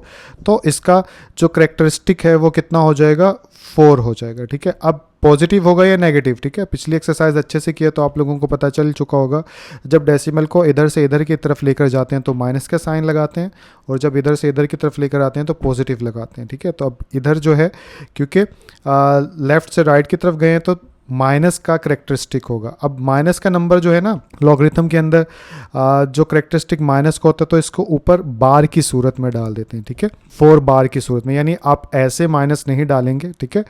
करेक्टरिस्टिक का माइनस हमेशा ऊपर बार की सूरत में होगा, तो जहाँ भी नंबर के ऊपर बार होगा आप ये समझ लीजिए माइनस का करेक्टरिस्टिक है, ठीक है। उसके बाद अब हमें मेंटीसा देखना होता है, तो लिख लेते हैं यहाँ पे मेंटीसा। तो ये मैंने मेंटीसा लिख लिया। मेंटीसा इसका कितना होगा, तो इधर जो है सिर्फ 2 हिंसों को ही इस्तेमाल करना है, तो सिर्फ 32 को देखेंगे। मैं ऐसा करता हूँ, लॉग टेबल लेकर आता हूँ, फिर बताता हूँ कैसे देखेंगे। तो ये आ गया हमारे पास लॉग टेबल। नंबर क्या था हमारे पास 0.00032, और ये तीनों जो है सिग्निफिकेंट फिगर नहीं थे, इसलिए इनको रिमूव कर देंगे। तो पीछे हमारे पास 32 बचा, ठीक है। तो फर्स्ट 2 डिजिट को हम देखते हैं। सबसे पहले किसमें, इस वाले कॉलम के अंदर, ठीक है। तो अब हम क्या करेंगे, 32 को कहाँ ढूंढेंगे, इस वाली लाइन के अंदर ढूंढेंगे। तो इस वाली लाइन के अंदर ढूंढे तो ये नीचे मैंने निशान लगाया हुआ है, ये आप देख सकते हो जूम करके, ये रहा हमारा 32, ठीक है। अब 32 को इस वाली लाइन के अंदर देखेंगे, लेकिन अब ऊपर अगर दिखाऊं तो यहाँ पे एक नई चीज़ है आपको सीखने के लिए कि 32 के बाद तो कोई नंबर इधर मौजूद ही नहीं है। तो जब भी सिर्फ 2 नंबर होंगे लॉग टेबल में देखने के लिए, ठीक है, तो आप क्या करेंगे, इसके बाद 32 को या जो भी नंबर होगा उसको तीसरा नंबर अगर मौजूद नहीं होगा तो आप अपनी तरफ से 0 कंसीडर कर लेंगे, ठीक है, यानी उसको 0 कॉलम में देखेंगे। यानी कि ये जो लाइन थी इसमें 0 के अंदर 0 के अंदर देखेंगे, यानी फर्स्ट कॉलम के अंदर, ठीक है। तो 32 को हम किस में देखेंगे, 0 के अंदर। तो 0 पहली लाइन है इसलिए हम इजीली डिटेक्ट कर सकते हैं यहाँ पर। अगर आपको दिखाऊं तो ये 32 था और ये वाला जो है 0 कॉलम था, तो आपके साथ सामने क्या नंबर आया, 5051। तो ये हमारे पास मेंटीसा आ चुका है, ठीक है। तो क्या मेंटीसा है, 5051, ठीक है। और यहाँ पर मीन डिफरेंस जो है इसको भी नहीं देखेंगे क्योंकि हमारे पास आगे नंबर ही मौजूद नहीं है। तो मेंटीसा के आगे अब हम क्या लिखेंगे, 5051। तो चलिए क्वेश्चन की तरफ चलते हैं। तो ये आगे हमारे क्वेश्चन, हमारे पास मेंटीसा कितना आया, मेंटीसा आया है 5051 और ये पॉइंट के बाद वाला हिस्सा होता है, ठीक है। तो इसलिए 0.5051 मैंने लिख दिया, ठीक है। तो अब हम इजीली लॉग मालूम कर सकते हैं, ठीक है, यानी इसका लॉग मालूम कर सकते हैं क्योंकि हमारे पास करेक्टरिस्टिक और मेंटीसा है। तो आप यहाँ पे लॉग लिखेंगे 0.00032 और ये किसके बराबर हो जाएगा, करेक्टरिस्टिक प्लस मेंटीसा। तो मैं लिख लेता हूँ। तो ये मैंने लिख दिया करेक्टरिस्टिक प्लस मेंटीसा, और करेक्टरिस्टिक जो है हमारे पास यहाँ पे -4 है और मेंटीसा कितना है, 0.5051 है। इन दोनों को ऐड कर लो, ठीक है। तो यानी कि सिंपल सी बात है, 4 यानी 4 के अंदर 0.5051 आप ऐड करेंगे तो आपके पास 4.5051 आ जाएगा। कैलकुलेटर के ऊपर ये इजीली कर सकते हो, आपने इस माइनस से नहीं घबराना, ठीक है। ये माइनस जो है करेक्टरिस्टिक के ऊपर रहेगा, तो आप यहाँ पर लिख देंगे 4.5051, ठीक है। और ये माइनस का करेक्टरिस्टिक था तो ऊपर ऐसे माइनस डाल दीजिए, तो इसके साथ ही ये आपका आंसर हो जाएगा, ठीक। तो पार्ट नंबर 4 आप लोगों को स्क्रीन के ऊपर नजर आ रहा है, इससे सॉल्व करें। तो सॉल्व करने के लिए इधर लिखा जाएगा सबसे पहले सॉल्यूशन लिखने के बाद हम ये देखते हैं कि हमारे पास सिग्निफिकेंट फिगर जो है पहले स्टेप में 4 होने चाहिए। तो इधर देखें तो इधर जो है 4 के 4 नंबर हमारे पास मौजूद है, तो राउंड ऑफ इधर नहीं करना पड़ेगा, ठीक है। तो इसलिए क्योंकि राउंड ऑफ नहीं करना तो पहला स्टेप इधर भी हम नहीं लिखेंगे, ठीक है। तो सिग्निफिकेंट फिगर में आपको पता है कि डेसिमल के बाद वाले नॉन ज़ीरो नंबर जो होते हैं वो सिग्निफिकेंट फिगर होते हैं। तो पहला स्टेप नहीं लिखेंगे। दूसरे स्टेप में हम क्या करते हैं, करेक्टरिस्टिक, और फिर तीसरे में मेंटीसा मालूम करते हैं। तो यहाँ पे हम सबसे पहले करेक्टरिस्टिक लिख लेते हैं। तो करेक्टरिस्टिक कितना है, नंबर लिखें तो 0.3206 है, ठीक है। तो डेसिमल किधर होना चाहिए, इधर होना चाहिए। तो यहाँ से यहाँ पे आएगा, 1 डिजिट मूव करेगा तो 1 करेक्टरिस्टिक होगा, लेकिन पॉजिटिव होगा या नेगेटिव होगा। तो इधर से इधर की तरफ गए हैं तो नेगेटिव होगा, तो -1 जो है इसका करेक्टरिस्टिक होगा। तो यहाँ पे माइनस यानी करेक्टरिस्टिक के ऊपर बार डाल देंगे तो इसका मतलब -1 हो गया। अब रह गया मेंटीसा, तो यहाँ पे मेंटीसा लिख लेते हैं। तो मेंटीसा कैसे मालूम करेंगे, मेंटीसा मालूम करने के लिए 32 को 0 में देखेंगे और 6 का डिफरेंस जो है इसमें ऐड कर देंगे। तो चलिए लॉग टेबल लेकर आते हैं। तो ये आगे हमारा लॉग टेबल नंबर क्या था, नंबर था 0.3206, ठीक है। तो अब हम क्या करेंगे, सबसे पहले जो 2 डिजिट होते हैं उनको इस कॉलम में देखते हैं। तो चलिए 32 की तरफ चलते हैं। तो नीचे चलें तो लास्ट क्वेश्चन की तरह ये मैंने इधर जो है 32 को पहले से ही मैंने हाईलाइट किया हुआ है 32, ठीक है। तो 32 मिल गया। 32 के बाद क्या करेंगे, 32 के बाद जो है हम 32 के बाद 0 है, ठीक है। तो अगर कुछ ना हो तब भी 0 में देखते हैं। अब यहाँ पे तो हमें 0 बता दिया गया है, तो अब हम 0 के अंदर देखेंगे। तो इस हिस्से में हम किसके नीचे देखेंगे, 0 के नीचे देखेंगे। तो चलिए 0 की लाइन जो है पहले वाली लाइन 0 की लाइन ही है। तो पिछले क्वेश्चन की तरह इधर भी नंबर जो है वो कौन सा होगा, ये हमारे पास आ गया 32, इसके सामने है 5051, ठीक है। तो ऊपर लिख लेते हैं 5051, ठीक है। उसके बाद 6 जो है वो किस में देखेंगे, इस मीन डिफरेंस वाले कॉलम में देखेंगे, ठीक है। तो 6 कहाँ है, 6 ये वाला है, ठीक है, जो यानी कि ऐसे जो पार्टीशन बनी हुई है ना, तो इससे आप अंदाज़ा लगा सकते हो कि दूसरी लाइन के साथ वाला जो नंबर होता है वो 6 कहलाएगा, ठीक है। तो जैसे ही मैं नीचे करूँगा तो आप नीचे देखिएगा, यहाँ पे मैंने पहले से हाईलाइट किया हुआ है, तो आप देख सकते हो ये 32 है। थोड़ा सा बड़ा कर सकता हूँ मैं इसको कि तीनों आपको फिगर नज़र आए। ये हमारे पास 32 है, ये 0 है और ये इसका डिफरेंस है। तो 32 में को 0 में देखा तो 5051, अब 5051 को ये डिफरेंस आ गया।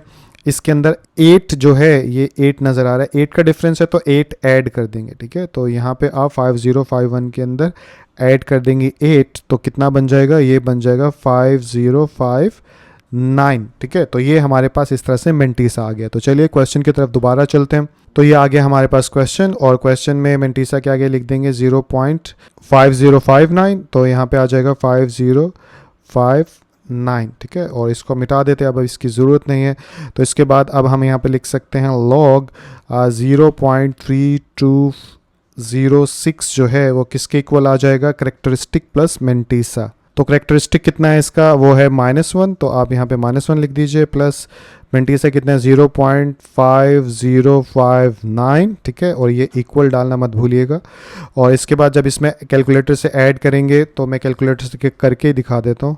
तो ये आ गया हमारा कैलकुलेटर, हमें करना है 1 और उसके बाद प्लस, उसके बाद है पॉइंट, ठीक है, 5059 और ये आ जाएगा 1.5059, ठीक है। तो ऐसे इसको करते हैं, तो यहाँ पे आ जाएगा 1.5059 और करेक्टरिस्टिक के ऊपर माइनस था तो माइनस डाल दीजिए और यहाँ पे आप आंसर लिख दीजिए। तो इस तरह से आपका ये क्वेश्चन खत्म हो गया। उम्मीद करता हूँ समझ में आ गया होगा। तो क्वेश्चन नंबर 2 आप लोगों को स्क्रीन के ऊपर नज़र आ रहा है, इसको पढ़ लेते हैं एक बार। इसमें क्या कहा जा रहा है, इसमें बोला जा रहा है इफ़ अगर log 31.09 जो है वो इक्वल हो इसके 1.4926 के, तो find the values of following. तो इन सारी क्वेश्चंस की आपने वैल्यूज़ मालूम करनी है without using tables, log table को इस्तेमाल किए बिना, ठीक है। यानी आप कैलकुलेटर और लॉग टेबल को इस्तेमाल नहीं करेंगे और आप इन चारों क्वेश्चंस की वैल्यूज़ मालूम कर देंगे कि ये किसके बराबर है, ये किसके बराबर है, या ये किसके बराबर है, ये किसके बराबर, ठीक है। तो आसान सा सवाल है, मैं सॉल्व करूंगा तो आप लोगों को साथ साथ समझाता रहूँगा, ठीक है। तो पार्ट नंबर 1 लिखते हैं सॉल्व करने के लिए। तो ये मैंने पार्ट नंबर 1 जो है उसे लिख लिया। अब इसे सॉल्व करने के लिए सबसे पहले हम लिखेंगे यहाँ पर सोल्यूशन, और सोल्यूशन लिखने के बाद अब हमें बताना है कि ये वैल्यू किसके इक्वल है, ठीक है। कैसे, यानी कि जैसे कि ये क्वेश्चन है ना, क्वेश्चन में जैसे बताया गया है कि log 31.09 है, ये वैल्यू जो है वो इसके इक्वल है, तो ठीक इसी तरह ये वैल्यू जो है वो किसके इक्वल होगी ये हमें बताना है, ठीक है। और कैसे विदाउट लॉग टेबल के बताएंगे, तो आसान सा है। जैसे सोल्यूशन लिखने के बाद आप सबसे पहले एक बार वैल्यू लिख लीजिए जो कि मालूम करनी है।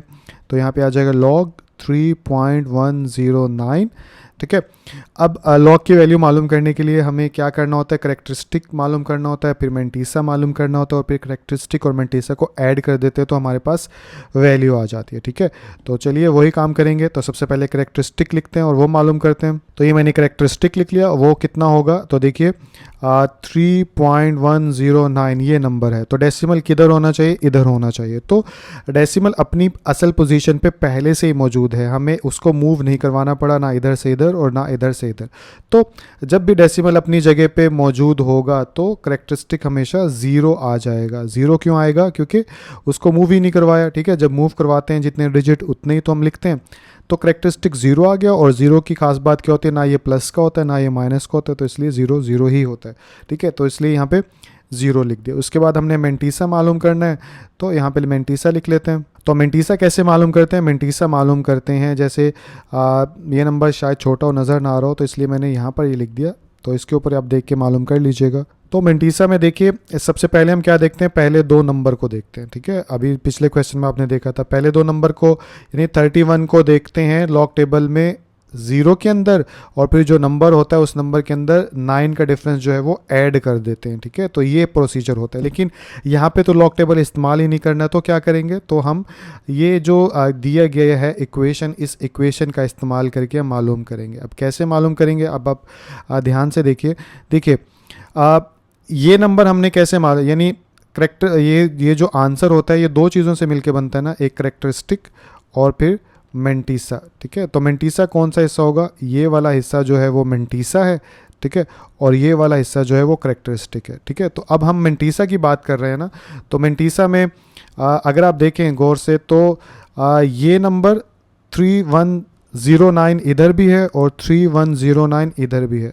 अगर आप देखेंगे तो सारे क्वेश्चन में ही 3109 है, तो इसीलिए हम इसको विदाउट लॉग टेबल के इस्तेमाल कर सकते हैं, सॉरी विदाउट लॉग टेबल के वैल्यू मालूम कर सकते हैं। कैसे? देखिए, अगर ये वैल्यू जो है यानी ये मेंटिसा है, ये कैसे मालूम हुआ है? तो 31 को 0 में देखा होगा और फिर जो नंबर होगा उसके अंदर 9 ऐड किया होगा, तभी हमारे पास या ये जो क्वेश्चन जिसने बनाया है उसके पास ये वैल्यू आई होगी। यानी कि 31 को 0 में देखने के बाद और फिर 9 का डिफरेंस ऐड करने के बाद ही हासिल हुआ होगा 0.4926, ठीक है। तो यही चीज़ इधर भी है। अब इधर मेंटिसा मालूम करने के लिए हमें क्या करना है? वही काम, 31 को 0 में देखेंगे, जो भी नंबर आएगा उसके अंदर 9 ऐड करेंगे। तो सेम इसका मेंटिसा और जो हमारे पास क्वेश्चन है इसका मेंटिसा एक ही होगा, ठीक है। क्यों? क्योंकि दोनों के नंबर सेम है। तो जब मेंटिसा एक ही होगा तो फिर हम कह सकते हैं कि जो हमारा क्वेश्चन नंबर 1 है उसका मेंटिसा भी यही होगा, 4926, ठीक है। तो इसलिए मैं इसको मिटा देता हूँ, समझने की ज़रूरत नहीं है। यहाँ पे लिख सकता हूँ 4926, ठीक है, ये वाला ही। और ये क्यों? क्योंकि हमारे पास सेम नंबर है ऊपर जो क्वेश्चन में दिया गया है और एक पार्ट नंबर 1 में जो क्वेश्चन है इसके अंदर। तो मेंटिसा से पहले क्या करते हैं? डेसिमल लगाते हैं और 0 डाल देते हैं, ठीक है। तो ये मैंने डाल दिया। अब हम इजीली मालूम कर सकते हैं कैसे? लॉग 3.109 जो है वो किसके इक्वल आ जाएगा? वो आ जाएगा करेक्टरिस्टिक को शॉर्ट फॉर्म में CH से लिखते हैं, ठीक है। और यह पूरा भी लिख दो और मेंटिसा यहाँ पे लिख दो, ये तो छोटा ही वर्ड होता है। उसके बाद करेक्टरिस्टिक कितना है हमारे पास? 0, और मेंटिसा कितना है? 0.4926। तो इन दोनों को ऐड करेंगे तो क्या हो जाएगा? 0.4926। आप कैलकुलेटर पे देख लीजिएगा। तो ये आपके पास जो है आपने इसका जो लॉग मालूम करना था, सॉरी नज़र नहीं आ रहा, वो लॉग आपने मालूम कर लिया और बिना किसी कैलकुलेटर के आपने मालूम किया, ठीक है। तो चलिए इसी तरह सेकंड पार्ट जो है वो लिखते हैं। तो ये आ गया आपके पास सेकंड पार्ट। इसको भी सॉल्व करने के लिए सबसे पहले इधर लिखा जाएगा सॉल्यूशन। सॉल्यूशन लिखने के बाद आप ये क्वेश्चन लिख लीजिए एक बार, लॉग 310.9, ठीक है। तो अब इसकी वैल्यू मालूम करनी है। वैल्यू मालूम करने के लिए हमें क्या करेक्टरिस्टिक और मेंटिसा चाहिए, तो इधर करेक्टरिस्टिक लिख लेते हैं और मेंटिसा लिख लेते हैं। तो करेक्टरिस्टिक लिख लिया और यहाँ पे मेंटिसा भी साथ ही लिख लेते हैं, मेंटिसा, ठीक है। तो करेक्टरिस्टिक कितना होगा? 310.9 है, तो डेसिमल किधर होना चाहिए? 3 के बाद। तो है किधर? इधर। तो इधर से इधर की तरफ जाएंगे तो दरमियान में कितने डिजिट आए? 1 और 2, तो 2 डिजिट आए। और इधर से इधर मूव कर रहा है तो +2, ठीक है। तो करेक्टरिस्टिक कितना हो जाएगा? +2। तो यहाँ पे प्लस लिखते नहीं है तो खाली 2 लिख दो। फिर मेंटिसा मालूम करेंगे। फिर अब अगर आप ध्यान से देखेंगे तो ये भी वही यानी कि नंबर है। 31 को 0 में देखेंगे और 9 का डिफरेंस ऐड करेंगे तो ऊपर जो क्वेश्चन में दिया गया नंबर हमारे पास ये आ गया क्वेश्चन। आप देख सकते हो 31 को 0 में देखा और 9 का डिफरेंस ऐड करेंगे तो हमारे पास यही मेंटिसा आ जाएगा। तो हम क्योंकि क्वेश्चन में मौजूद है वहाँ से हम ये हिंट के तौर पे इस्तेमाल करते हुए, या फिर कह लो कि हम यहाँ से मेंटिसा हासिल कर लेंगे। 4926 है तो आप यहाँ पे लिख लीजिए 4926 और मेंटिसा जो है डेसिमल के बाद वाला नंबर होता है तो 0 पॉइंट डाल दो। उसके बाद आपने ये मालूम करना था लॉग 310, तो लॉग 310.9 और ये बराबर आ जाएगा 2 + 0.4926 और यहाँ पे जो आ जाएगा 2.4926 जो है वो हमारे पास आंसर आ गया, ठीक है। अगर आप ध्यान से देखोगे तो मेंटिसा सबका एक ही होगा, जैसे सेकंड क्वेश्चन का ये रहा, फर्स्ट क्वेश्चन का ये रहा, ठीक है। इसी तरह जो क्वेश्चन में दिया गया था उसका ये रहा। क्यों एक है? क्योंकि नंबर जो हैं वो एक जैसे हैं। अगर फ़र्क आ रहा है तो किस में आ रहा है? करेक्टरिस्टिक में आ रहा है। इधर जो है करेक्टरिस्टिक 1 था क्योंकि डेसिमल को 1 डिजिट मूव करवाया था, ठीक है। और इधर जो है हमारे पास 0 करेक्टरिस्टिक था क्योंकि मूव ही नहीं करवाया, ठीक है। और जैसे इधर 0 आ गया। इसके अंदर अगर देखें तो इधर डेसिमल था तो इधर से इधर लेके गए तो करेक्टरिस्टिक कितना आ गया? 2 आ गया। तो इस तरह से यानी कि सिर्फ करेक्टरिस्टिक चेंज होने की वजह से इंटीग्रल पार्ट में तो तब्दीली आएगी लेकिन मेंटिसा हमारा वही का वही रहेगा, ठीक है। तो इसी तरह पार्ट 3 जो है वो इधर लिख लेते हैं और उसको सॉल्व करते हैं। तो ये पार्ट नंबर 3 आप लोगों के सामने आ गया। ऐसे भी सॉल्व करेंगे। सॉल्व करने के लिए यहाँ पे सोल्यूशन लिख लिया। सोल्यूशन लिखने के बाद क्वेश्चन को लिखें तो लॉग यहाँ पे 10 मौजूद है क्योंकि कॉमन लॉगरिथम है तो इसलिए 10 लिख नहीं रहे, तो यहाँ पे आ जाएगा 0.0031109, ठीक है। तो 4 नंबर सिग्निफिकेंट फिगर का हम इस्तेमाल करते हैं, तो ये 2 ज़ीरो जो है वो काउंट नहीं होंगे, तो जो हम मंटीसा देखेंगे वो इन चारों का ही अगेन से देखेंगे, ठीक है। तो इसे सॉल्व कैसे करेंगे, सबसे पहले करेक्टरिस्टिक मालूम करते हैं, तो वो लिख लेते हैं। तो करेक्टरिस्टिक कितना आ जाएगा, इधर डेसिमल लेकर आना है, ठीक है, तो इधर से इधर, तो दरम्यान में कितने डिजिट हैं, 1 2 3, तो 3 मंटीसा आएगा, पॉजिटिव आएगा नेगेटिव, तो इधर से इधर गए लेफ्ट से राइट, तो माइनस का होता है लेफ्ट से राइट, तो यहाँ पे इस एरो को मिटा देते हैं, तो यहाँ पे माइनस आएगा, तो करेक्टरिस्टिक के ऊपर बार डाल के माइनस को हम शो करते हैं। तो करेक्टरिस्टिक मालूम कर लिया, इसी तरह मंटीसा मालूम कर लेंगे। तो मंटीसा मालूम करें तो वो कितना आ जाएगा, फिर वही 31 को 0 में देखेंगे और 9 का डिफरेंस ऐड करेंगे तो वही पिछले वाला आ जाएगा, या फिर आपको क्वेश्चन में ही बता देता हूँ ये कितना है, 4926, तो आप यहाँ पे लिख लेंगे 0.4926, ठीक है। उसके बाद अब ये नंबर इजीली मालूम हो जाएगा, लॉग 0.0031109, ठीक है, तो 09 हो गया, और ये बराबर आ जाएगा सॉरी करेक्टरिस्टिक प्लस मंटीसा होता है, और करेक्टरिस्टिक के नीचे लिखेंगे बार 3, और यहाँ पे आ जाएगा प्लस और 0.4926, और फर्दर आगे चलेंगे तो ये हो जाएगा 3.4926, कैलकुलेटर से ऐड कर लीजिएगा, ठीक है, 3 को और 0.4926 को, और ये माइनस का था तो इन दी एंड आप ये बार डाल दीजिएगा, तो ये आपने ये भी मालूम कर लिया। तो पार्ट नंबर 4 आप लोगों को स्क्रीन के ऊपर नज़र आ रहा है, इसे सॉल्व करेंगे। तो सॉल्व करने के लिए सबसे पहले सोल्यूशन, उसके बाद क्वेश्चन लिखेंगे, तो लॉग 0.3109 आ जाएगा। उसके बाद यहाँ पे करेक्टरिस्टिक मालूम करना होता है तो वो लिख लेते हैं, और साथ में मंटीसा मालूम करना होता है तो मंटीसा भी साथ ही इसके लिख लेते हैं, ठीक है। तो करेक्टरिस्टिक कितना हो जाएगा, करेक्टरिस्टिक हो जाएगा, डेसिमल इधर आएगा तो एक डिजिट मूव करेगा, ठीक है, तो यहाँ पे आ जाएगा 1, और लेफ्ट से राइट की तरफ आया तो इसलिए माइनस का 1 होगा, तो ऊपर बार डाल के माइनस को शो कर दीजिए। मंटीसा कितना होगा, तो 3109 का वही मंटीसा जो कि क्या होता है 4926, ऊपर दिखा देता हूँ, ठीक है। तो ये 4926 जो है हमारे पास मंटीसा आ जाएगा, जो कि सब क्वेश्चन में आ रहा है, तो यहाँ पे आप लिख लीजिए 4926, और मंटीसा है तो पॉइंट के बाद वाला डेसिमल पार्ट होता है।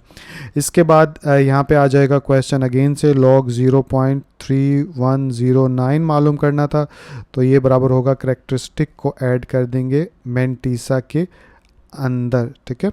तो करेक्टरिस्टिक कितना है 1, ठीक है, और माइनस का, और यहाँ पे प्लस आ जाएगा 0.4926, और दोनों को ऐड करें तो 1.4926 आ जाएगा, और ऊपर बार आ जाएगी, और यही हमारा आंसर हो जाएगा, ठीक है। तो इस तरह से सेकंड पार्ट जो है, सेकंड क्वेश्चन जो है वो भी हमारा पूरा हो गया। बस इधर जो है आपको करेक्टरिस्टिक चेंज मिलेगा हर एक के अंदर, लेकिन जो मंटीसा है वो सेम ही रहेगा, जिसकी वजह से हमने विदाउट टेबल इसे इजीली मालूम कर लिया, ठीक है। उम्मीद करता हूँ समझ में आ गया होगा। नेक्स्ट क्वेश्चन की तरफ चलते हैं। तो क्वेश्चन नंबर 3 आप लोगों को स्क्रीन के ऊपर नजर आ रहा है, इसको पढ़ लेते हैं एक बार। इसमें क्या कहा जा रहा है, इसमें बोला जा रहा है फाइंड द नंबर्स, आपने नंबर्स मालूम करने हैं, हुज जिसका कॉमन लॉगरिथम जो है वो कौन कौन से, ये और ये हैं, ठीक है, यानी ये और ये कॉमन लॉगरिथम है, ठीक है, जैसे कि बताया गया, और ये किन के कॉमन लॉगरिथम है वो आपने नंबर्स मालूम करने हैं। जैसे कि क्वेश्चन नंबर 1 में आपको एक नंबर दिया गया था, उसका आपने कॉमन लॉगरिथम मालूम किया था, जैसे कि ऊपर लिखा भी हुआ है, मैं आपको दिखाऊंगा तो याद आ जाएगा, ठीक है, जैसे कि ये नज़र आ रहा है, ठीक है। क्वेश्चन नंबर 1 में आपको सिर्फ नंबर दिया गया था और उस नंबर का आपने कॉमन लॉगरिथम मालूम किया था, ठीक है, ये कॉमन लॉगरिथम है, ठीक है।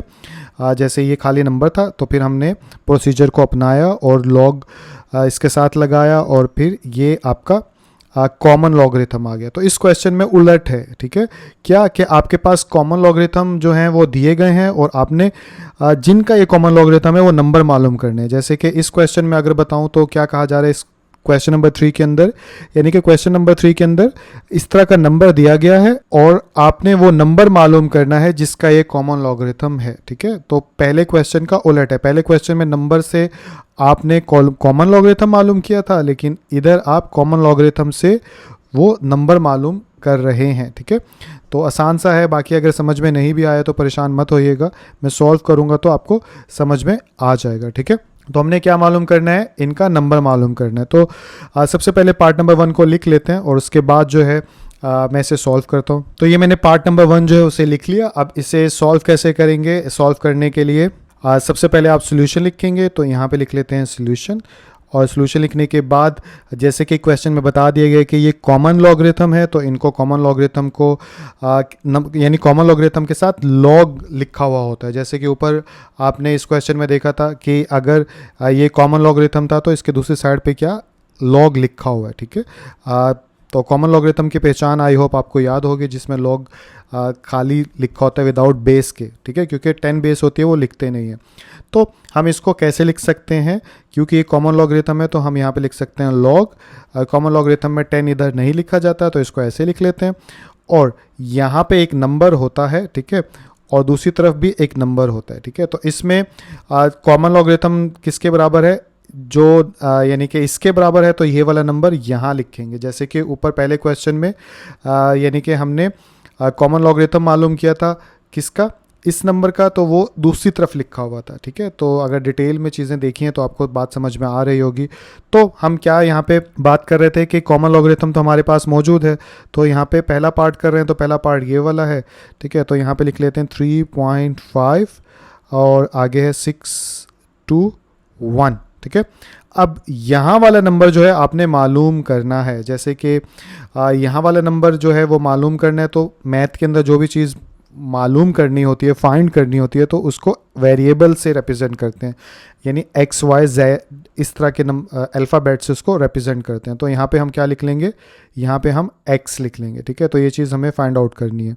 तो अब इसके बाद क्या करेंगे? इसके बाद सिंपल हमें करैक्टरिस्टिक और मेंटिसा मालूम करना है। तो इसका करैक्टरिस्टिक और मेंटिसा मालूम करना आसान है, क्योंकि जो भी कॉमन लॉगरिथम होता है उसके अंदर डेसिमल से पहले वाला नंबर जो है वो करैक्टरिस्टिक कहलाता है, और डेसिमल के बाद वाला नंबर जो है वो मेंटिसा कहलाता है, ठीक है। तो चलिए इसको अलग अलग करके लिख देते हैं, ठीक है। तो इससे क्या होगा, लिखने में बेहतर रहेगा, स्टेप्स थोड़े ज़्यादा हो जाएंगे। तो यहाँ पे करैक्टरिस्टिक और मेंटिसा लिख लेता हूँ। तो ये मैंने करैक्टरिस्टिक और मेंटिसा लिख लिया। तो करैक्टरिस्टिक ये वाला होता है, ठीक है, डेसिमल से पहले वाला, तो ये आ गया 3, और मेंटिसा डेसिमल के बाद वाले नंबर्स होते हैं, तो यहाँ पे आ जाएगा 0.5621। तो डेसिमल से पहले 0 डाल देते हैं ताकि प्लेस जो, यानी 0 डालो या ना डालो मर्जी है, लेकिन हम डाल देते हैं ताकि अच्छे से लोकेट हो सके कि डेसिमल किधर मौजूद है, ठीक है। अब इसके बाद क्या होगा? इसके बाद अब हमें लॉग जो है उससे ख़त्म करना है, ठीक है। हमें विदाउट लॉग के नंबर मालूम करना है, ठीक है। जैसे कि क्वेश्चन नंबर 1 में आपने देखा था कि नंबर जो है वो विदाउट लॉग के होता है, ठीक है। लॉग हमेशा कॉमन लॉगरिथम के साथ या जिसके अंदर लॉग का वर्ड आए उसके साथ होता है। बहरहाल ज़्यादा डिटेल में नहीं जाते हम। यहाँ पे लॉग को ख़त्म करने का तरीका जो है वो क्या होता है? जैसे कि इधर मैं लिख दूँ लॉग एक्स, और इधर लिख देता हूँ मैं 0 नहीं, लॉग एक्स किसके इक्वल है? इसके इक्वल है ना। तो इधर लिख देता हूँ 3.5621, ठीक है। तो अब मैं जो है लॉग को ख़त्म करने का तरीका ये होता है, इसको थोड़ा इधर करके लिखता हूँ इधर, ठीक है। तो लॉग को ख़त्म करने का तरीका ये होता है कि एक एंटी लॉग का वर्ड जो है वो अब आपके लिए नया होगा। लॉग का ऑपोजिट या लॉग का रिवर्स जो होता है वो एंटी लॉग होता है, ठीक है। तो लॉग को ख़त्म करने के लिए हम इधर भी एंटी लॉग से मल्टीप्लाई करवा देते हैं, और इधर भी, क्योंकि मैथ का ये रूल है कि एक तरफ जो काम किया है वो दूसरी तरफ भी करना पड़ता है। तो इधर भी एंटी लॉग जो है शॉर्ट फॉर्म है एंटी लॉगरिथम की, ठीक है। तो जिससे शॉर्ट में, जैसे लॉगरिथम की को शॉर्ट में लॉग कहा जाता है, तो एंटी लॉग को इधर भी मल्टीप्लाई करवा दो, इधर भी मल्टीप्लाई करवा दो। अब ये लॉग जो है एंटी लॉग को कैंसिल कर देगा, क्योंकि ये इसके ऑपोजिट है, जैसे कि मैंने आपको कहा था, ठीक है। तो पीछे क्या बच जाएगा? पीछे यहाँ पे सिर्फ x था, तो यहाँ पे x बच जाएगा, और यहाँ पे क्या बच जाएगा? एंटी लॉग, ठीक है, और यहाँ पे 3.5621। तो ऐसे स्टेप होता है, लेकिन ज़्यादातर जो है हम ये स्टेप्स लिखते नहीं, हम डायरेक्ट लिखते हैं। डायरेक्ट कैसे लिखते हैं? हम यहाँ पे यानी कि इसको मिटा देते हैं, क्योंकि मैंने आपको मेन प्रोसीजर तो बता ही दिया। तो हम इसको लिखते हैं यहाँ पे, यानी कि खाली x लिख लेते हैं, ठीक है, और इधर लिख लेते हैं एंटी लॉग किसका लेना है? 3.5621। यानी कि इतनी डिटेल में जाने की ज़रूरत नहीं है, वक्त भी ज़्यादा लगता है, स्टेप्स भी ज़्यादा लगते हैं, ठीक है।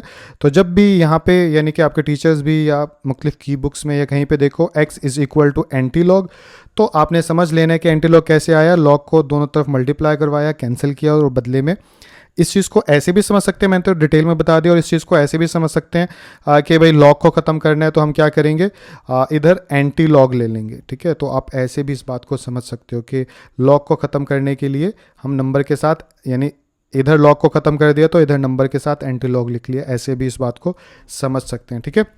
तो अब एंटी लॉग इसका लेंगे तो एंटी लॉग कैसे लिया जाएगा, तो अब अभी तक आपने लॉगरिथम का टेबल इस्तेमाल किया था, अब हम एंटी लॉग मालूम कर रहे हैं, तो एंटी लॉग का टेबल अलग होता है। आप अपनी बुक के पिछले पेजेस पे जाएंगे तो वहाँ पे आपको एंटी लॉग के पेजेस भी, पहले 2 पेजेस के बाद मेरे ख्याल से एंटी लॉग का पेज आपको मिल जाएगा। तो चलिए, एंटी लॉग के टेबल में एक और बात की खास बात क्या होती है कि एंटी लॉग हमेशा मंटीसा का देखा जाता है, ये एक अहम बात है, ठीक है। यानी कि ये जो अलग अलग किए ना, तो आप यहाँ से ही समझ लीजिए कि एंटी लॉग हमेशा मंटीसा का लिया जाता है, इसलिए एंटी लॉग के टेबल में अभी आप देखेंगे तो उसमें आपको डेसिमल यानी इशारिया जिसे उर्दू में कहा जाता है, ये भी वहाँ पर मिलेगा। तो टेबल में सिर्फ आप एंटी लॉग टेबल में सिर्फ मंटीसा को देखेंगे, ये मैं कहना चाहता हूँ। तो चलिए एंटी लॉग लेकर आते हैं। तो नंबर आप याद रख लीजिएगा 5621 था, ठीक है। तो ये आपका लॉग टेबल था। लॉग टेबल के अगले पेजेस पे जाएंगे तो ये आपका टेबल आ गया एंटी लॉग का, आप यहाँ पे देख सकते हो, ठीक है।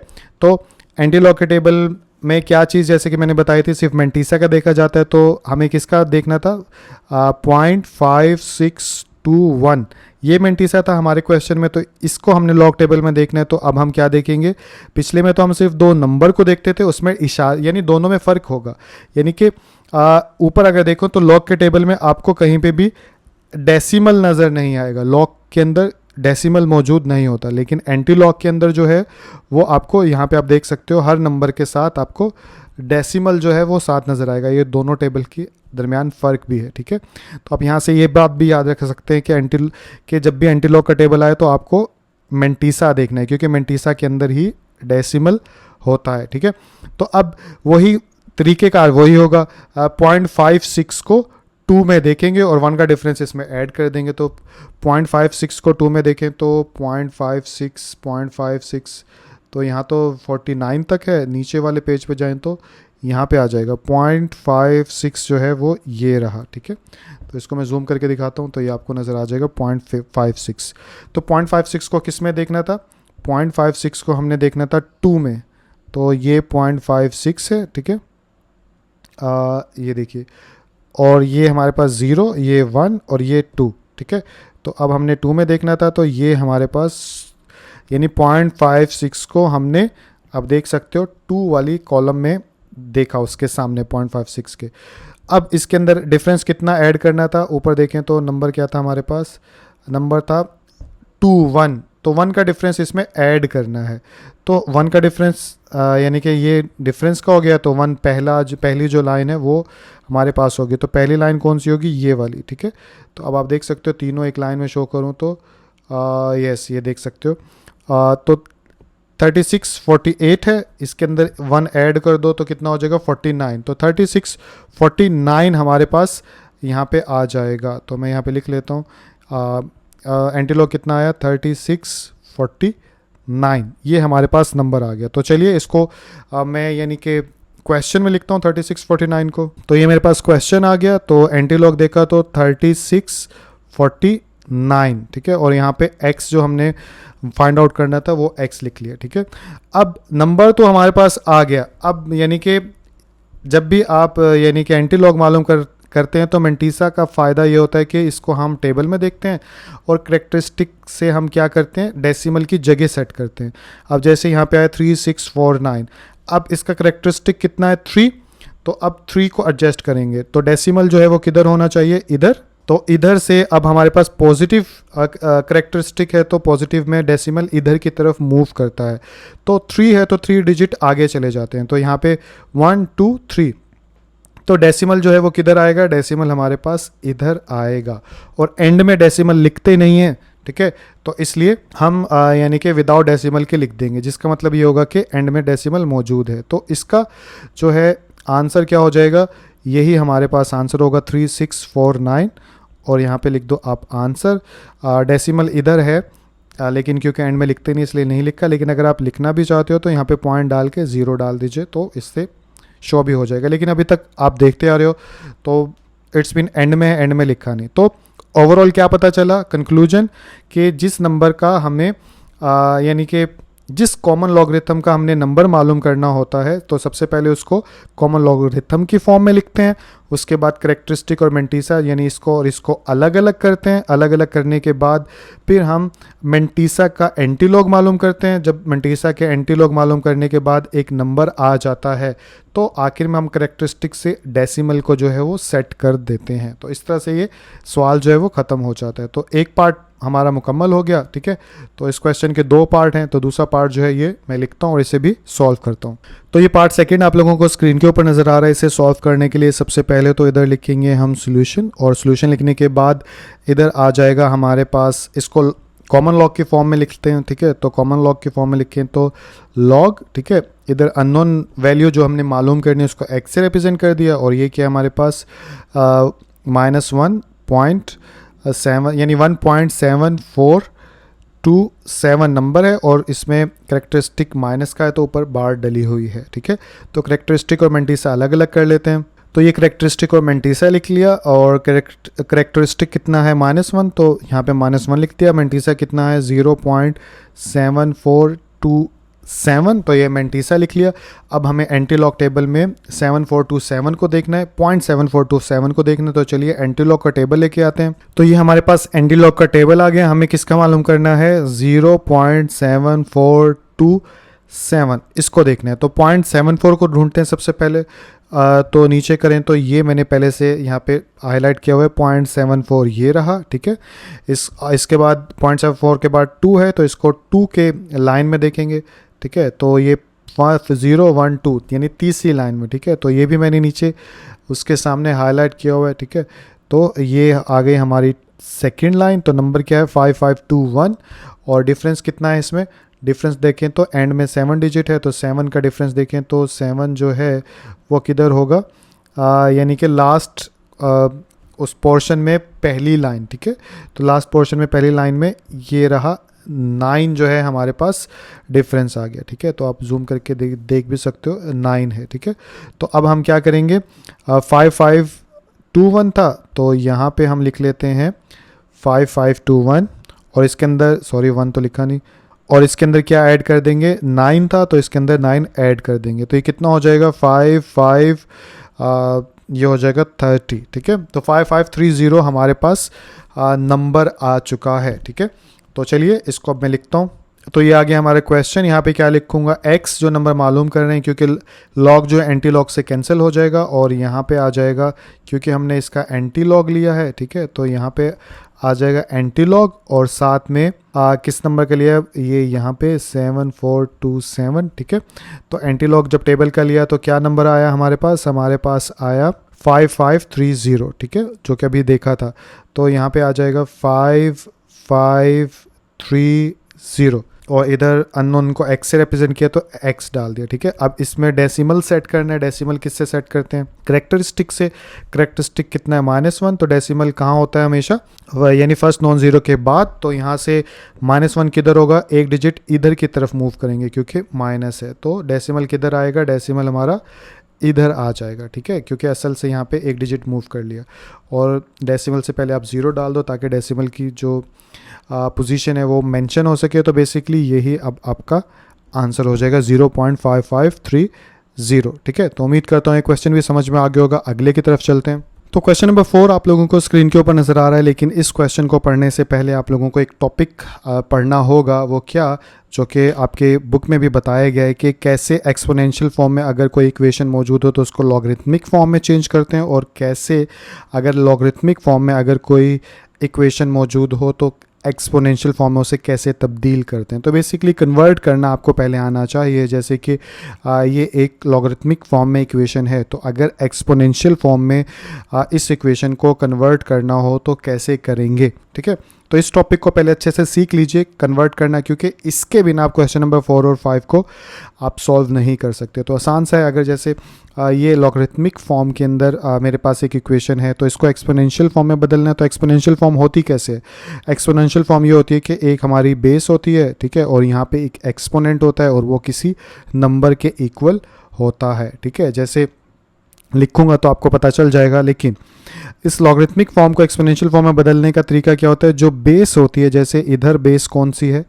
इधर बेस ए है, ठीक है, तो बेस हमारी बन जाती है बेस ही, ठीक है, यानी इसमें बेस ए थी तो उसको एक्सपोनेंशियल फॉर्म में बेस को बेस ही रहने देंगे, ठीक है। उसके बाद इन दोनों की जगह चेंज कर देंगे, ठीक है। कैसे? ये वाला y जो है इधर आ जाएगा और ये वाला x जो है वो बन जाएगा एक्सपोनेंट, ठीक है। परेशान मत होइएगा, अभी 2-3 एग्जांपल लिखूंगा तो आपको ये बात अच्छे से क्लियर भी हो जाएगी। जैसे y की जगह मैं लिख दूंगा x और x की जगह मैं लिख दूंगा y। तो ये मेरे पास जो है लॉगरिथमिक फॉर्म है, ठीक है, और ये मेरे पास जो है वो एक्सपोनेंशियल फॉर्म है, ठीक है। तो इस तरह से लॉगरिथमिक फॉर्म में अगर कोई चीज़ दी गई हो तो उसे सॉल्व करने के लिए या उस क्वेश्चन को सॉल्व करने के लिए आप उसे एक्सपोनेंशियल फॉर्म में तब्दील करोगे, तब्दील करने के बाद अपना क्वेश्चन सॉल्व कर लोगे, ठीक है। इसी तरह जैसे लॉगरिथमिक फॉर्म से एक्सपोनेंशियल फॉर्म में जा सकते हैं, तो ठीक है, एक्सपोनेंशियल फॉर्म से हम लॉगरिथमिक फॉर्म में जा सकते हैं। जैसे मिसाल के तौर पे इसको ऊपर कर देते हैं। अब ये एक्सपोनेंशियल फॉर्म में एक इक्वेशन है, तो मुझे लॉगरिथमिक फॉर्म में जाना है, तो मैं क्या करूँगा? लॉगरिथमिक फॉर्म में सबसे पहले लॉग होता है तो लॉग लिख दूंगा, और जो बेस होता है तो उसे बेस की जगह पे लिख दूंगा, और इन दोनों की जैसे कि पहले बताया था जगह तब्दील हो जाती है, तो y मेरे पास इधर आ जाएगा और x जो है वो उधर चला जाएगा। तो देख लीजिए ये मैंने एक्सपोनेंशियल से लॉगरिथमिक फॉर्म में बदल दिया। लेकिन इसको एग्जाम्पल्स नंबर्स की सूरत में, जब तक ये स्टैंडर्ड फॉर्म में मैंने आपको समझाया, नंबर की फॉर्म में जो है मैं आप लोगों को समझाता हूँ। जैसे कि एक क्वेश्चन लिखते हैं, जैसे कि मैं इधर लिख लेता हूँ लॉग, ठीक है, और यहाँ पे लिख देता हूँ 3 बेस, और इधर लिख देता हूँ 27, और इधर भी लिख देता हूँ 3, ठीक है। तो इसको एक्सपोनेंशियल फॉर्म में बदलेंगे तो कैसे बदलेंगे? जो बेस थी वो बेस ही रहेगी, तो 3 लिख देंगे, 27 इधर चला जाएगा और 3 जो है वो इधर आ जाएगा, ठीक है। तो इनकी जगह बदलूँ तो ये 3 जो है इसका एक्सपोनेंट बन जाएगा और यहाँ पे आ जाएगा 27। तो अब आप देख सकते हो 3 को 3 टाइम्स मल्टीप्लाई करेंगे तो 27 ही आ जाएगा। तो इस तरह से ये बदल गया। इसी तरह एक और एग्जाम्पल देख लेते हैं। अगर यहाँ पे लिख दें लॉग और इसकी बेस 3 कर दें, यहाँ पे 9 कर दें और यहाँ पे 2 लिख दें, तो इसको अगर मैं एक्सपोनेंशियल फॉर्म में बदलूंगा तो ये 3 बेस है तो इसको बेस ही बना लूँगा एक्सपोनेंशियल फॉर्म में, और 9 को 2 की जगह ले जाऊँगा और 2 को 9 की जगह ले आऊँगा, ठीक है। तो कैसे बन जाएगा? 3 की पावर 2 और यहाँ पे आ जाएगा 9। तो अब आप देख सकते हो 3 3 द 9, तो इट्स मीन हमारा ये चेंज हो गया। ठीक इसी तरह इनको अब लॉगरिथमिक फॉर्म में बदलूं, ठीक है, तो कैसे बदलूंगा? यहाँ पे लिख लूँगा लॉग, ये बेस थी तो इसको बेस की जगह पे ले जाऊंगा और इन दोनों की जगह बदल दूंगा। तो यहाँ पे क्या आ जाएगा? 27 और इधर आ जाएगा 3।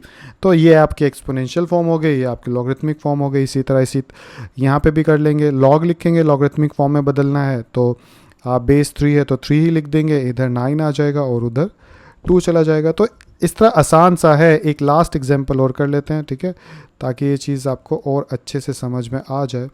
इस पूरे को ही मिटा देता हूँ। तो यहाँ पे अगर लिखूँ लॉग और इधर लिख लेता हूँ 4 और इधर 2 और यहाँ पे लिख लेता हूँ 1/2, तो इसको एक्सपोनेंशियल फॉर्म में बदलेंगे तो क्या आ जाएगा? 4 बेस था तो बेस आ गया इसका, अब एक्सपोनेंट कितना आ जाएगा? 1/2 और इधर आ जाएगा 2।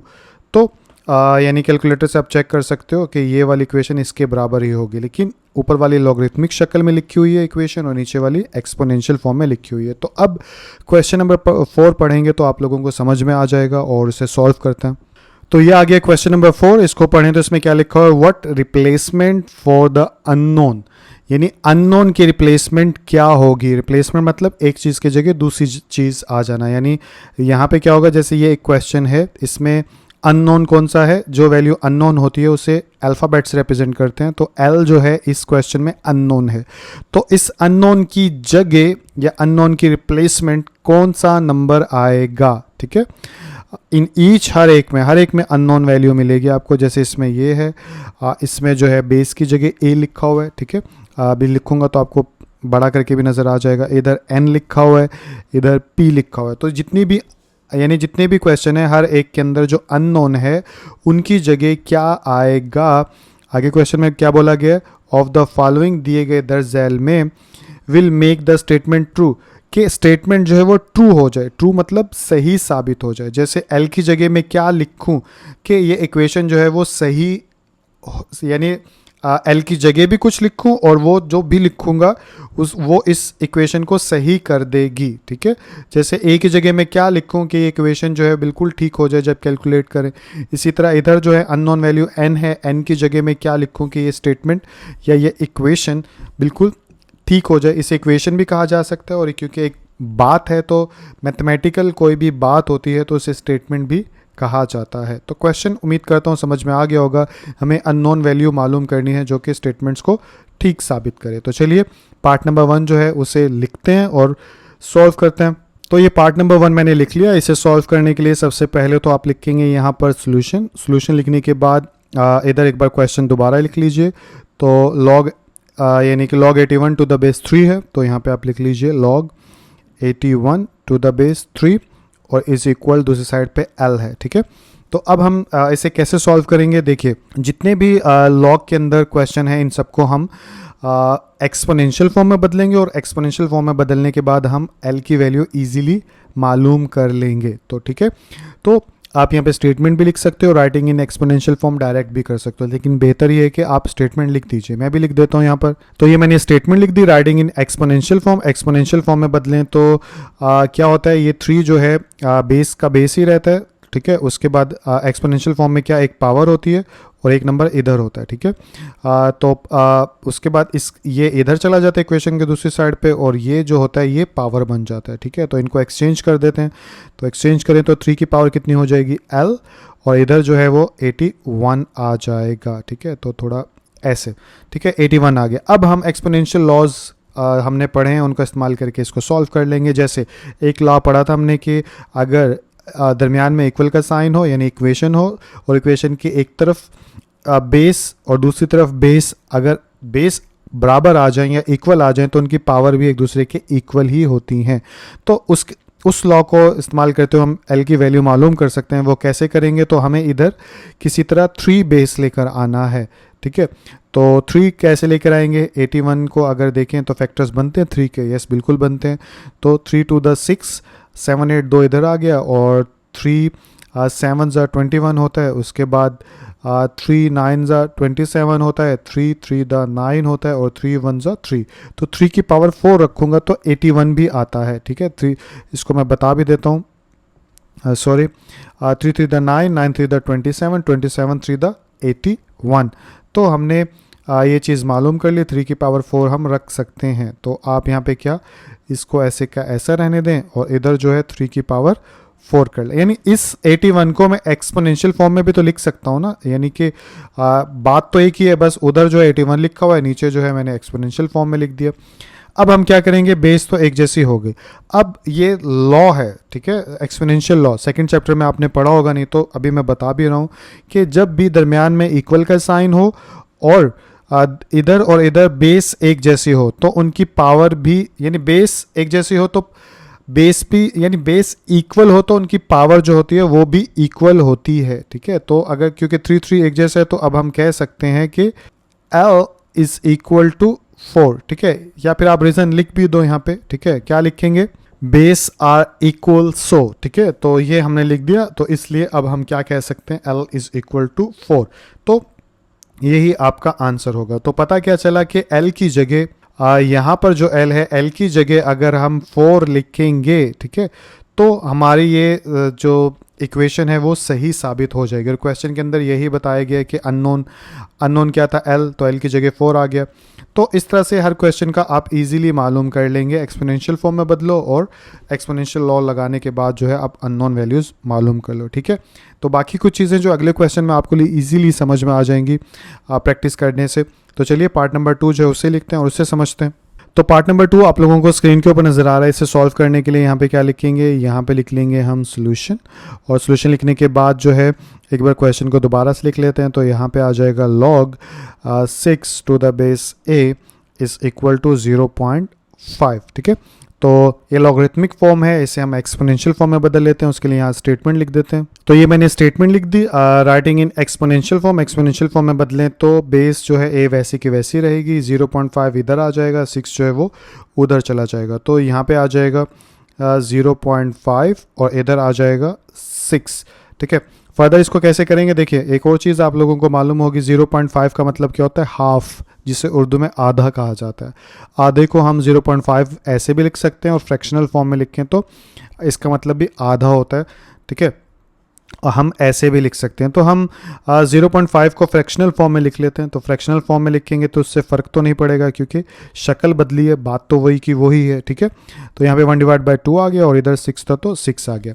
अब हमें ए की वैल्यू मालूम करनी है। ठीक है, तो यहाँ पे मैं ऐसा क्या करूँ कि ए की वैल्यू मालूम हो जाए। तो मैं अगर इसको ख़त्म कर दूँ किसी तरह तो ए की वैल्यू इजीली आ जाएगी और ये एक्सपोनेंट जो है वो ख़त्म हो सकता है। कैसे, मैं दोनों तरफ स्क्वायर ले लूँ। ठीक है, तो ये ख़त्म हो जाएगा कैसे, मैं इधर भी लिख लेता हूँ 1/2 और इधर भी होल का स्क्वायर ले लेता हूँ और इधर भी होल का स्क्वायर ले लेता हूँ। आप यहाँ पे स्टेटमेंट भी लिख सकते हो, taking square on both sides. ठीक है, और डायरेक्ट भी कर सकते हो। तो बहरहाल मैंने डायरेक्ट कर दिया। तो दोनों तरफ हमने ये मैथ का रूल होता है कि आप दोनों तरफ अगर कुछ भी कर सकते हो क्वेश्चन को सॉल्व करने के लिए।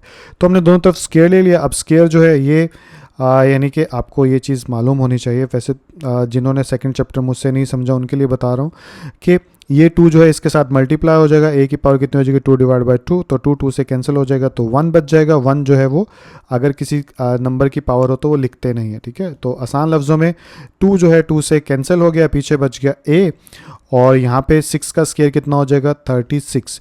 तो यही आपका आंसर होगा 36। ठीक है, तो जो अननोन वैल्यू मालूम करनी थी, जैसे कि यहाँ ए था, ए की वैल्यू क्या है 36। तो बेसिकली आपने क्या क्वेश्चन में सॉल्व किया कि लॉग अब की बेस 36 करें और इधर 6 लिखें और इधर 0.5 लिखें तो ये स्टेटमेंट ट्रू साबित हो जाएगी, यानी सही साबित हो जाएगी। तो इस तरह से आप मुख्तलिफ क्वेश्चंस को सॉल्व करते जाएंगे तो आपकी प्रैक्टिस होती जाएगी कि क्वेश्चंस कैसे कैसे सॉल्व हो सकते हैं। तो उम्मीद करता हूँ ये क्वेश्चन भी समझ में आ गया होगा। अगले की तरफ चलते हैं। तो पार्ट नंबर 3 आप लोगों को स्क्रीन के ऊपर नजर आ रहा है। इसको अगर सॉल्व करें तो सॉल्व करने के लिए सबसे पहले क्या लिखना होगा, इधर सोल्यूशन लिखने के बाद क्वेश्चन को दोबारा लिखूँ तो इधर है log n to the base 5। तो यहाँ पे log n to the base 5 is equal to 2। ठीक है, तो इसको एक्सपोनेंशियल फॉर्म में बदलेंगे। सबसे पहले तो स्टेटमेंट लिख देते हैं यहाँ पे। तो ये लिख लिया मैंने राइटिंग इन एक्सपोनेंशियल फॉर्म। तो राइटिंग इन एक्सपोनेंशियल फॉर्म में लिखने के बाद तो हमारे पास बेस जो है वो बेस बन जाएगी और ये 2 जो है इधर आ जाएगा, n जो है वो उधर चला जाएगा। तो 2 इधर आके क्या बन जाएगा, पावर एक्सपोनेंशियल फॉर्म में। तो यहाँ पे 2 आ जाएगा और इधर आ जाएगा n। ठीक है, तो अब हमें बेसिकली अननोन वैल्यू मालूम करनी होती है ना, तो इधर n की वैल्यू मालूम करनी है। तो n की वैल्यू तो इजीली मालूम हो जाएगी। 5 की पावर 2 है तो आप इसको सॉल्व कर दो। 5 की पावर 2 करें तो 5 द कितना होता है 25। ठीक है, तो यहाँ पे आ जाएगा n की पावर 25 और जिसको आप यानी कि सीधी तरह लिखें तो n इज़ इक्वल टू 25। ये आपका तो पार्ट नंबर 4 आप लोगों को स्क्रीन के ऊपर नज़र आ रहा है। इसको सॉल्व करें तो सॉल्व करने के लिए सबसे पहले तो इधर लिखा जाता है सोल्यूशन लिखने के बाद एक बार क्वेश्चन को दोबारा उतारें तो अब 10 to the power p is equal to 40। तो अब ये हमारे पास जो है कौन सी फॉर्म है, ये हमारे पास एक्सपोनेंशियल फॉर्म है। पिछले क्वेश्चंस में अगर आप देखें तो लॉगरिथमिक फॉर्म थी, उसको आप एक्सपोनेंशियल फॉर्म में तब्दील करते थे, लेकिन यहाँ पर एक्सपोनेंशियल है तो आप इसे क्या कर लीजिए, लॉगरिथमिक फॉर्म में तब्दील कर लीजिए। ठीक है, तो यहाँ हम स्टेटमेंट लिख देते हैं। तो ये मैंने यहाँ पर स्टेटमेंट लिख दी, चेंजिंग इनटू लॉगरिथमिक फॉर्म। जब लॉगरिथमिक फॉर्म में बदलेंगे तो मैं यहाँ पे बदल के भी दिखा देता हूँ रफ अमल में, फिर लिख दूंगा। तो लॉगरिथमिक फॉर्म में कैसे बदलते हैं, लॉग लिखते हैं। लॉगरिथमिक फॉर्म में ये होता है और जो बेस होती है वो बेस ही रहती है, तो यहाँ पे 10 आ जाता है और ये इधर चला जाएगा। ठीक है, और ये जो है वो इधर इस साइड पे आ जाएगा। ठीक है, तो 40 आ जाएगा हमारे पास इधर और p चला जाएगा उधर। ठीक है, अब कॉमन लॉगरिथम में 10 जो है वो नहीं लिखते, बार बार पीछे बता चुका हूँ। तो ओवरऑल क्या हमारे पास बन जाएगा, log 40 is equal to p, ये हमारे पास बन जाएगा। ठीक है, तो यहाँ पे अगर लॉगरिथमिक फॉर्म में चेंज करें तो इधर आ गया हमारे पास log, ये बेस नीचे 10 लिखेंगे नहीं। ठीक है, उसके बाद इनकी जगह चेंज करेंगे दोनों की, तो 40 आ जाएगा इक्वल के इस साइड पे और p चला जाएगा उस साइड पे। ठीक है, इसको मिटा देते हैं। इस क्वेश्चन को अगर कैलकुलेटर से करेंगे तो आपको एक अपने कैलकुलेटर पे जाइएगा, जैसे कि मैं कैलकुलेटर पे यहाँ आ गया तो log 40 मालूम करना है, तो ये यहाँ पे आपको log, इसके नीचे आपको 10 भी नज़र आ रहा होगा, ठीक है। तो जो भी कैलकुलेटर में बटन होता है वो कॉमन लॉगरिथम का होता है, उसमें 10 साथ होता है, ठीक है।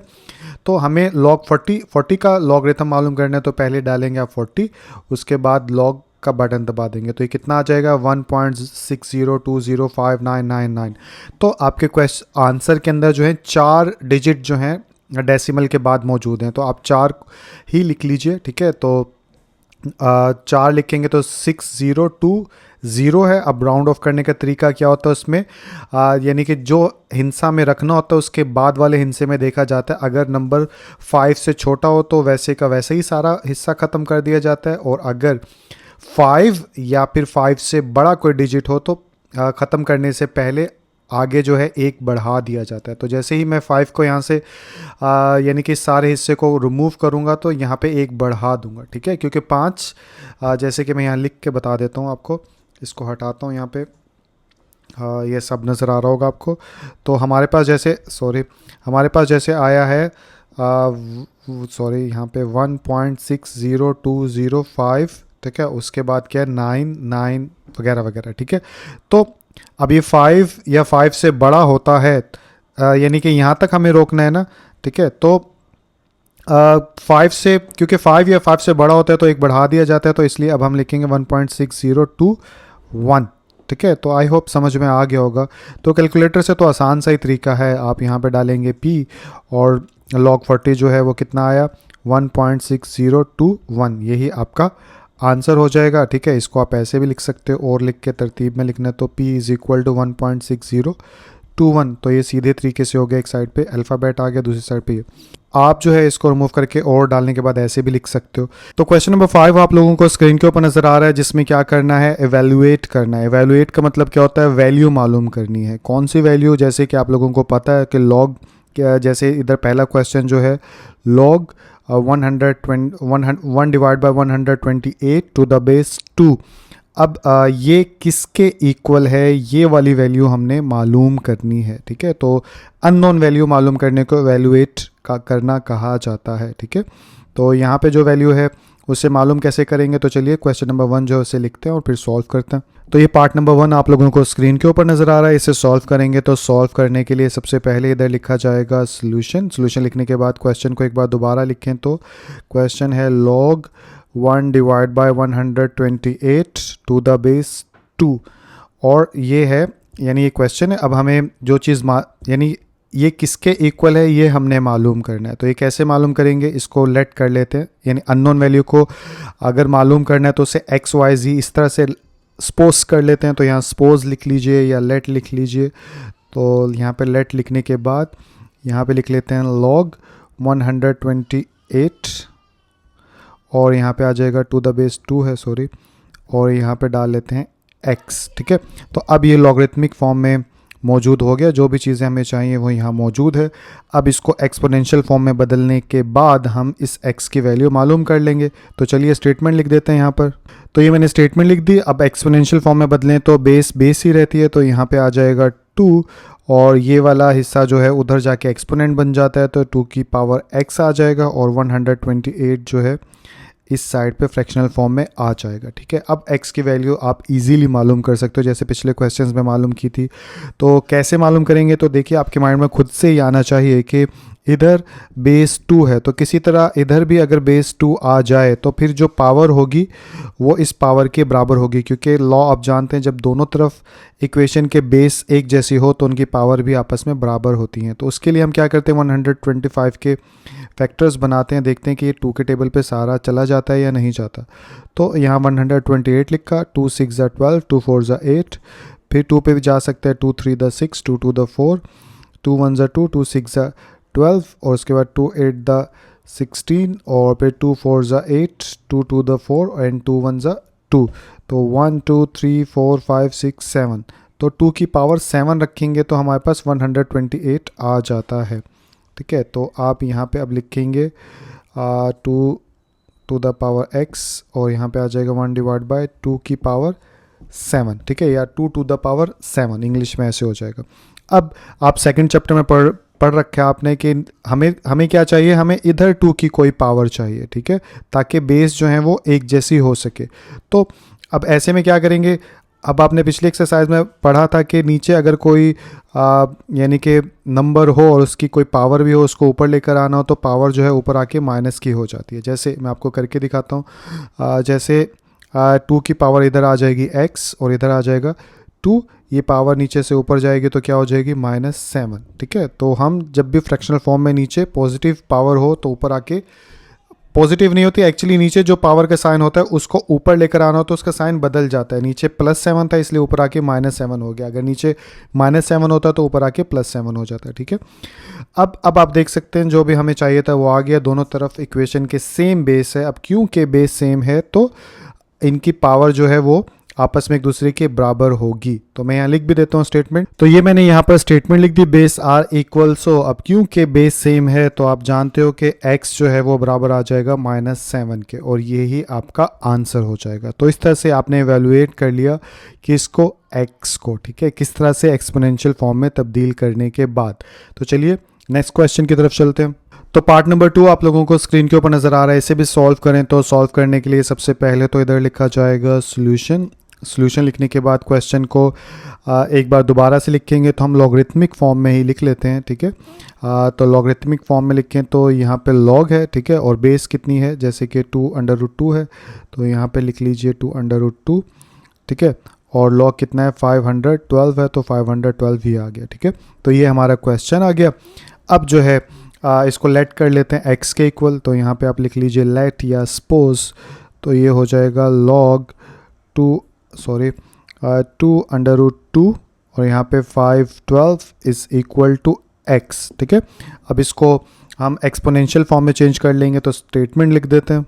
तो ये मैंने स्टेटमेंट लिख दी, writing in exponential form. Exponential form में लिखेंगे तो बेस जो है वो वैसी की वैसी रहती है, तो यहाँ पे आ जाएगी 2√2, ठीक है, और इसके बाद ये जो है उधर चला जाता है, 512 जो है उस साइड पे चला जाता है, ठीक है। तो यहाँ पे आ जाएगा हमारे पास इसकी पावर x और यहाँ पे आ जाएगा 512, ठीक है।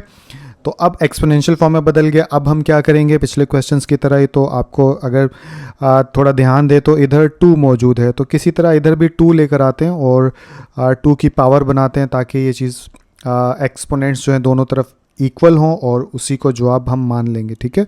तो उसके लिए हमें सबसे पहले इसको भी इसके फैक्टर्स बनाने होंगे, देखना होगा कि 2 पे ही 2 के टेबल पे क्या ये पूरा डिवाइड हो जाता है।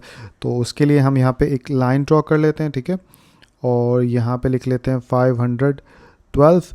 तो 2 to the 4, 1 आया, 2 5 10, फिर 1 आया, 2 6 12, फिर 2 पे जाएँ तो 2 1 2, 2 to the 4, 2 6 2 8 16, उसके बाद फिर 2 पे 2 6 12, 2 4 8, 2 3 6, 2 2 4, 2 1 2 और 2 6 12, 2 8 16, ठीक है, और यहाँ पे 2 4 8। उसके बाद नीचे चलें तो और भी जाता है ये, तो ये आ जाएगा 2 2 4 और 2 1 2, तो कितने हो गए 1 2 3 4 5 6 7 8 9। तो 2 को 9 बार मल्टीप्लाई करवाएंगे तो 512 आ जाता है, ठीक है। तो अब 2 की पावर 9 हम लिख सकते हैं, तो इधर हम लिख लेंगे क्या चीज़, 2 की पावर 9, और ये जो है इधर एक्सपोनेंट x है, तो हमारे पास ये चीज़ भी, ये देखिए 2√2 है ना, तो ये भी हमारे पास हमें यानी कि ख़त्म करना पड़ेगा रूट। अब रूट का आप लोगों को पता है, इसको मैं ऐसे भी लिख सकता हूँ 2 की पावर 1/2, क्योंकि ये रेडिकल का साइन जो होता है वो 1/2 के बराबर होता है, तो मैं इसकी जगह जो है 1/2 लिख दूंगा, ठीक है। तो मैं लिख के दिखाता हूँ कि ऐसे इस चीज़ को हम सॉल्व करेंगे। मुख्तलिफ़ तरीके होते हैं, दूसरे तरीके से भी कर सकते हैं, लेकिन ऐसे भी ठीक है। तो ये 2 और √2 ये दोनों आपस में क्या हो रहे हैं, मल्टीप्लाई हो रहे हैं, ठीक है। तो जब भी किसी दो नंबर जोन के दरम्यान में कुछ भी ना हो तो आप ये समझ लीजिए कि वो मल्टीप्लाई हो रहे हैं, ठीक है। तो यहाँ पे आप लोगों की समझ के लिए मैं मल्टीप्लाई डाल देता हूँ ताकि वीक बच्चे समझ सकें। और इधर जो है 2 की पावर कितनी लिख सकता हूँ, 1/2, ठीक है, और ये होल ब्रैकेट और ऊपर x मौजूद था, तो यहाँ पे x वैसे का वैसा लिख देंगे, ठीक है। अब नीचे अगर चलें तो अब आपको सेकंड चैप्टर इसलिए ज़रूरी था आप लोगों ने समझा है तो समझ में आ जाएगी बात। जब बेस एक जैसी होती हैं तो पावर्स जो होती हैं वो ऐड हो जाती हैं। अब 2 के ऊपर यहाँ पे कुछ भी नहीं है तो जहाँ कुछ नहीं होता वहाँ क्या होता है 1। तो अब बेस एक जैसी हैं तो पावर क्या हो जाएंगी, पावर इनकी ऐड हो जाएगी। क्या पावर बन जाएगी 1 + 1 डिवाइड बाय 2। ठीक है, अब इस हिस्से को आप सॉल्व कर दो एलसीएम लेके। इस हिस्से को मैं सॉल्व करूं तो देखिए ये था ना 1 + 1 डिवाइड बाय 2, तो जिसके नीचे कुछ नहीं होता वहाँ पे 1 होता है। ठीक है, तो एलसीएम लेना आता है तो आप इसका एलसीएम ले लीजिए, तो यहाँ पे आ जाएगा 2। ठीक है, एलसीएम कैसे लेते हैं, ये दोनों नंबर्स जो है ना ऐसे करके ऐसे लिखते हैं 1 2, तो ये सारों को डिवाइड करना होता है और इन दी एंड 1 बचाना होता है। तो यहाँ पे 1 पहले से मौजूद था, 2 1 2, तो नीचे 1 1 मौजूद हो गए, तो पीछे हमारे पास जो भी यहाँ नंबर्स होते हैं उनको हम यहाँ पे लिखते हैं। अब यहाँ पे एक नंबर है तो इसलिए 2 का 2 ही लिख दिया, अगर एक से ज़्यादा नंबर होते तो मल्टीप्लाई करवा के हम उनको यहाँ पे लिखते। खैर एनीवे एलसीएम लेना आता है तो ठीक है, वरना आपको मैंने बता भी दिया। यहाँ पे आ गया 2। अब 2 से आगे क्या करते हैं, 2 से आगे ये करते हैं हम कि ये वाला नंबर जो है वो हम अंदर रखते हैं। ठीक है, और ये वाला नंबर जो है वो बाहर रखते हैं, यानी डिनोमिनेटर्स को बाहर और नीचे जो है इसको अंदर। अब इसको डिवाइड करें तो 1 को मैं 2 के साथ मल्टीप्लाई करूँगा तो मेरे पास 2 आ जाएगा और ये यहाँ पे 0 बच जाएगा। ठीक है, तो अब पीछे क्या जवाब आया 2। अब जो जवाब आता है उसको ऊपर वाले नंबर के साथ मल्टीप्लाई करवा देते हैं, तो 2 1 ज़ा 2 आ जाएगा। तो कहने का मतलब ये है कि इधर हमारे पास जवाब आएगा 2 और यहाँ पे प्लस। अब ये डिनोमिनेटर और ये जब भी आपस में सेम होते हैं, एक जैसे होते हैं, तो ऊपर वाला नंबर वैसे का वैसा लिखते हैं। ठीक है, तो उम्मीद करता हूँ समझ में आ गया होगा कि एलसीएम कैसे लेते हैं। इस वाले नंबर को अंदर, इस वाले नंबर को बाहर, फिर जो जवाब आता है ठीक है उसको हम मल्टीप्लाई करवाते हैं इस ऊपर वाले के साथ। तो देखिए आप 2 आ गया। ठीक है, तो इसको भी हम ऐसे ही करते हैं। ये जो दूसरा हिस्सा मैंने बताया ना, इस वाले हिस्से को भी वैसे तो ये शॉर्टकट होता है कि ये और ये एक जैसा हो तो आप कुछ भी किए बिना ऊपर वाला नंबर जो है वैसे का वैसा लिख दो, लेकिन इसको भी हम वैसे ही सॉल्व कर सकते हैं। जैसे अगर मैं यहाँ पे इसको अंदर रखता हूँ तो यहाँ पे ये अंदर आ गया और यहाँ पे ये वाला नंबर जो है बाहर होता है तो ये बाहर आ गया। अब ये 2 1 ज़ा 2 तो 0 हो गया। अब इस 1 को इस 1 के साथ मल्टीप्लाई करवाएंगे तो 1 ही हमारे पास आ जाएगा। तो बहरहाल एलसीएम लेना आता है तो ये सब चीज़ें आप अपने तरीके से एलसीएम लीजिए और आपको फिर पता चल जाएगा। क्या मैंने तो सारे ही मिटा दिया, तो इन दी एंड यहाँ पे क्या आ जाएगा, यहाँ पे आ जाएगा 2। मैंने आपको वो एलसीएम दिखाना चाहिए मुझे, रुकें 1 मिनट। यस, ये था मेरे पास। ठीक है, तो एलसीएम कितना आया, एलसीएम आया हमारे पास 2 और 1 3 और यहाँ पे आ गया 2। तो एलसीएम लिया जब तो हमें 3 डिवाइड बाय 2 हमारे पास आया। तो यहाँ पे अब मैं लिख सकता हूँ क्या चीज़, 2 की पावर 3 डिवाइड बाय 2। ठीक है, तो ये 2 की पावर हमारे पास आ चुकी है। तो आप यहाँ पे लिख दीजिए 2 की पावर 3 डिवाइड बाय 2 और यहाँ पे आ जाएगा x इज़ इक्वल टू 2 की पावर 9। एक तरीका तो ये एलसीएम वाला है, लेकिन अगर ये मुश्किल लग रहा है तो एक और तरीका भी होता है हमारे पास। उसमें हम क्या करते हैं, चलें वो भी बता ही देता हूँ आप लोगों को। देखिए जब भी यानी कि अगर कहीं पे 2 लिखा होता है तो ये किसके इक्वल होता है, ये होता है √4 के इक्वल। क्यों, क्योंकि √4 को जब आप सॉल्व करते हो तो क्या करते हो, यहाँ पे 2 मल्टीप्लाई बाय 2 लिखते हो, फिर यहाँ पे 2 की पावर 2 लिखते हो और ये फिर इससे कैंसिल हो जाता है तो 2। तो कहने का मतलब जो यानी 2 होता है, खाली 2 लिखा होता है, वो √4 के इक्वल होता है। तो इस पॉइंट ऑफ व्यू से भी इस क्वेश्चन को सॉल्व किया जा सकता है। मैं क्या कर सकता हूँ, जैसे कि बताया, तो इस 2 की जगह मैं क्या लिख सकता हूँ, √4। तो √2 जो है वो पहले से मौजूद है यहाँ पे। ठीक है, और यहाँ पे आ गया x। ठीक है, अब √2 जो है, √4 जो है वो क्या होगा, 2 मल्टीप्लाई बाय 2, यानी इस 4 को मैं ऐसे लिख सकता हूँ और यहाँ पे जो है पहले से ही 2 है तो यहाँ पे भी आ गया x। अब ये तीनों अंडर रूट में है तो यहाँ पे 2 मल्टीप्लाई बाय 2 मल्टीप्लाई बाय 2 ऐसे आप लिख सकते हो और यहाँ पे 2 की पावर 9 चल रही है। अब जो है 2 की पावर इसको अगर ये एक्सपोनेंशियल फॉर्म में लिखेंगे रेडिकल फॉर्म की बजाय, तो यहाँ पे आ जाएगा 2 की पावर 3 और ये ऐसे, और यहाँ पे आ जाएगा 2 की पावर 9 और फिर अब इसको एक्सपोनेंशियल फॉर्म में लिखेंगे तो 3 डिवाइड बाय 2 आ जाएगा। ठीक है, तो अभी भी देखिए वही 3 डिवाइड बाय 2 आया जो कि हमने एलसीएम से लिया था। तो इसलिए ये थोड़ा लंबा हो जाता है, इसलिए एलसीएम वाला जो तरीका होता है वो ज़्यादा बेहतर रहता है। तो हम उसी तरीके से कर लेते हैं इसको। तो यहाँ पे था हमारा 2 की पावर 9 और इधर क्या हो जाएगा 2। ठीक है, और मल्टीप्लाई 2 की पावर 1 डिवाइड बाय 2, और इधर आ जाएगा x, और फर्दर आ जाएगा 2 की पावर 3 डिवाइड बाय 2, और यहाँ पे आ जाएगा x, और इधर आ जाएगा 2 की पावर 9। ठीक है, अभी एलसीएम लेके दिखाया ना, तो वैसे ही आया है। उसके बाद ये x जो है इस 3 के साथ मल्टीप्लाई हो रहा है, तो यहाँ पे आ जाएगा 2 की पावर 3x डिवाइड बाय 2, और यहाँ पे आ जाएगा 2 की पावर 9। अब आप देखिए बेस जो है हमारी एक जैसी होगी, तो पावर जो है एक दूसरे के बराबर होगी, तो यहाँ पे स्टेटमेंट लिख देते हैं। तो ये मैंने स्टेटमेंट लिख दी, बेस आर इक्वल, सो तो मैं क्या कर सकता हूँ 3x डिवाइड बाय 2 बराबर आ जाएगा मेरे पास 9 के। ठीक है, क्योंकि एक तरफ ये 9 पावर है। अब जो है यहाँ से x की वैल्यू आप मालूम कर लो। तो इक्वेशन के जो एक तरफ डिवाइड हो रहा होता है तो उसको दूसरी तरफ लेकर जाना हो तो हम मल्टीप्लाई करवा देते हैं। आप इसको ऐसे भी समझ सकते हो 3x is equal to 9 multiply by 2, या फिर इसका दूसरा तरीका एक और भी इसी बात को समझने का होता है। तो 3x डिवाइड बाय 2 और यहाँ पे आ जाएगा 9, तो 2 से इधर भी मल्टीप्लाई करवा दो, इधर भी मल्टीप्लाई करवा दो, ये इससे कट जाएगा, तो पीछे बच जाएगा 3x। ठीक है, तो ये मुख्तलिफ तरीके होते हैं, मल्टीपल वेज इसलिए बता रहा हूँ क्योंकि काफ़ी सारे बच्चे जो है मुख्तलिफ तरीक़ों से समझते हैं, तो इस वीडियो को काफ़ी सारे बच्चे देखेंगे तो उनका समझ में आ जाएगा। तो सिंपल ये कि उधर जाके मल्टीप्लाई हो जाएगा, ये आसान तरीका है। तो यहाँ पे लिखें 3x और यहाँ पे आ जाएगा 9 मल्टीप्लाई बाय 2। उसके बाद जो है ये कितना हो जाएगा 3x इज़ इक्वल टू 18, और यहाँ पे अब 3 मल्टीप्लाई हो रहा है, इसको ख़त्म करना है तो दूसरी तरफ लेकर जाएंगे, तो ये क्या हो जाएगा वहाँ पर जाकर डिवाइड, तो यहाँ पे हो जाएगा x is equal to 18 divide by 3।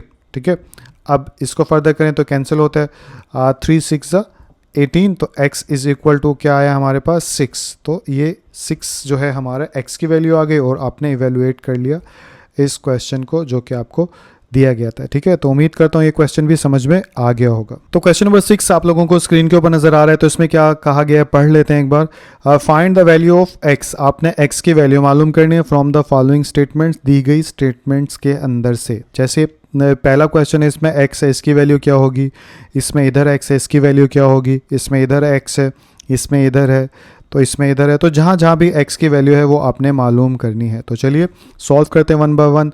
तो ऐसा करते हैं, यहाँ पे पार्ट नंबर 1 जो उसे लिख लेते हैं। तो ये लिख लिया मैंने पार्ट नंबर 1। इसे सॉल्व करने के लिए सबसे पहले तो इधर लिखा जाएगा सोल्यूशन। सोल्यूशन लिखने के बाद एक बार क्वेश्चन को दोबारा से लिख लेते हैं। तो क्या है, log x to the base 2 is equal to 5 हो गया। ठीक है, अब जो है x की वैल्यू मालूम करने के लिए वही चीज़ कि इसको एक्सपोनेंशियल फॉर्म में बदल लेते हैं। तो ये मैंने स्टेटमेंट लिख ली, writing in exponential form. Exponential form में लिखेंगे तो बेस 2 की 2 ही रहेगी, 5 जो है इधर आ जाएगा, x जो है वो उधर चला जाएगा। ठीक है, तो x की वैल्यू मालूम करनी है तो ये तो आसान है, 2 को 5 टाइम्स मल्टीप्लाई कर दो तो आपके पास जो है वो x की वैल्यू आ जाएगी 2 मल्टीप्लाई बाय 2, 2 2 एंड 2, ये 5 दफ़ा हो गए, 2 to the 4, 4 to the 8, 8 to the 16, 16 to the 32। ठीक है, तो 5 दफ़ा 2 को मल्टीप्लाई करवाएंगे तो 32 आ जाता है, तो इधर 32 आ गया। इसको ऐसे भी लिख सकते हो, और x इज़ इक्वल टू 32 ऐसे भी लिख सकते हो। ठीक है, तो ये आसान सा सवाल, तो उम्मीद करता हूँ ये समझ में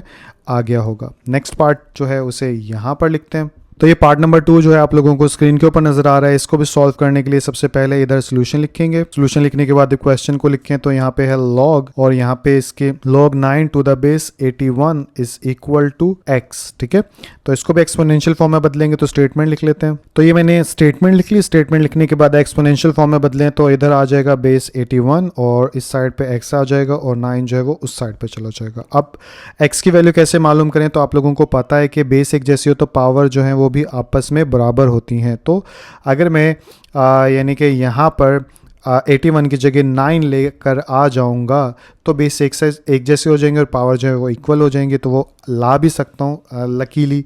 जैसे 81 है, 81 को 9 के साथ मल्टीप्लाई कर देंगे तो क्या आ जाता है 81, तो मैं यहाँ पे कर सकता हूँ 9 की पावर 2।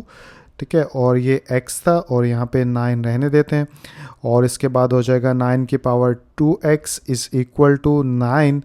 अब जो है बेस एक जैसी है, जिसके ऊपर कुछ नहीं होता वहाँ पे 1 होता है। ठीक है, तो अब हम क्योंकि बेस एक जैसी है तो इसलिए लिख सकते हैं 2x इज़ इक्वल टू 1। अब 2 इधर मल्टीप्लाई हो रहा है, दूसरी साइड पे जाके क्या हो जाएगा डिवाइड, तो यहाँ आ जाएगा 1 डिवाइड बाय 2। तो ये हमारा जो है वो आंसर हो जाएगा। इसको ऐसे भी कर सकते हो, लेकिन काफ़ी बच्चे कह सकते हैं सर हमें कैसे पता, वीक बच्चों को कि 9 9 द 91 होता है। तो उसके लिए एक आसान तरीका ये होता है कि आप ये देख लीजिए कि ये 9 और 81 किस टेबल पे कोई ऐसा नंबर है जिस पे दोनों डिवाइड होते हैं, तो 3 पे दोनों डिवाइड होते हैं। जैसे 81 को 3 पे करेंगे तो यहाँ पे करके देख लेते हैं, 3 2 द 6, 3 और 7 ज़ा 21, ठीक है। तो उसके बाद 3 9 ज़ा 27, 3 3 द 9, 3 1 ज़ा 3। तो कितने आ गए, 3 की पावर 4। तो यहाँ पे हम कर सकते हैं 3 की पावर 4, और यहाँ पे x पहले से था, इधर 3 3 द 9, 3 की पावर 2 कर लेते हैं, ठीक है। इसको मिटा देता हूँ यहाँ से। और अब आगे अगर चलें तो ये क्या हो जाएगा, 3 की पावर 4 x के साथ मल्टीप्लाई हो जाएगा, इधर 3 की पावर 2। अब बेस एक जैसी है तो पावर जो है वो एक दूसरे की इक्वल हो जाएंगी। तो अब हम यानी स्टेटमेंट के बिना ही कर रहा हूँ, क्योंकि अब चीज़ों का पता चल गया आपको। तो यहाँ पे आ जाएगा 4x इज़ इक्वल टू 2, ठीक है, बिकॉज बेस आर इक्वल। और यहाँ इसके बाद जो है x4 इधर मल्टीप्लाई हो रहा है, तो उधर जाके क्या हो जाएगा, डिवाइड। अब आगे अगर चलें तो ये क्या हो जाएगा, 2 1 ज़ा 2, 2 2 द 4, तो 1 डिवाइड बाय 2 ही आपके पास आंसर जो है वो आ जाएगा। तो आप इसको ऐसे भी कर सकते हो, ठीक है। तो इस तरह से ये क्वेश्चन सॉल्व हो गया। तो पार्ट नंबर 3 जो आप लोगों को स्क्रीन के ऊपर नज़र आ रहा है, इसको अगर सॉल्व करें तो सॉल्व करने के लिए सबसे पहले लिखेंगे इधर सोल्यूशन। सोल्यूशन लिखने के बाद इधर क्या लिखेंगे, हम इधर लिखेंगे log 8 to the base 64 is equal to x divided by 2। तो इसको एक्सपोनेंशियल फॉर्म में लिख लेते हैं। तो ये स्टेटमेंट लिख ली राइटिंग इन एक्सपोनेंशियल फॉर्म। अब एक्सपोनेंशियल फॉर्म में लिखें तो 64 इधर आ जाएगा, इसकी जो पावर बन जाएगी x डिवाइड बाय 2, और इधर आ जाएगा हमारे पास 8, ठीक है।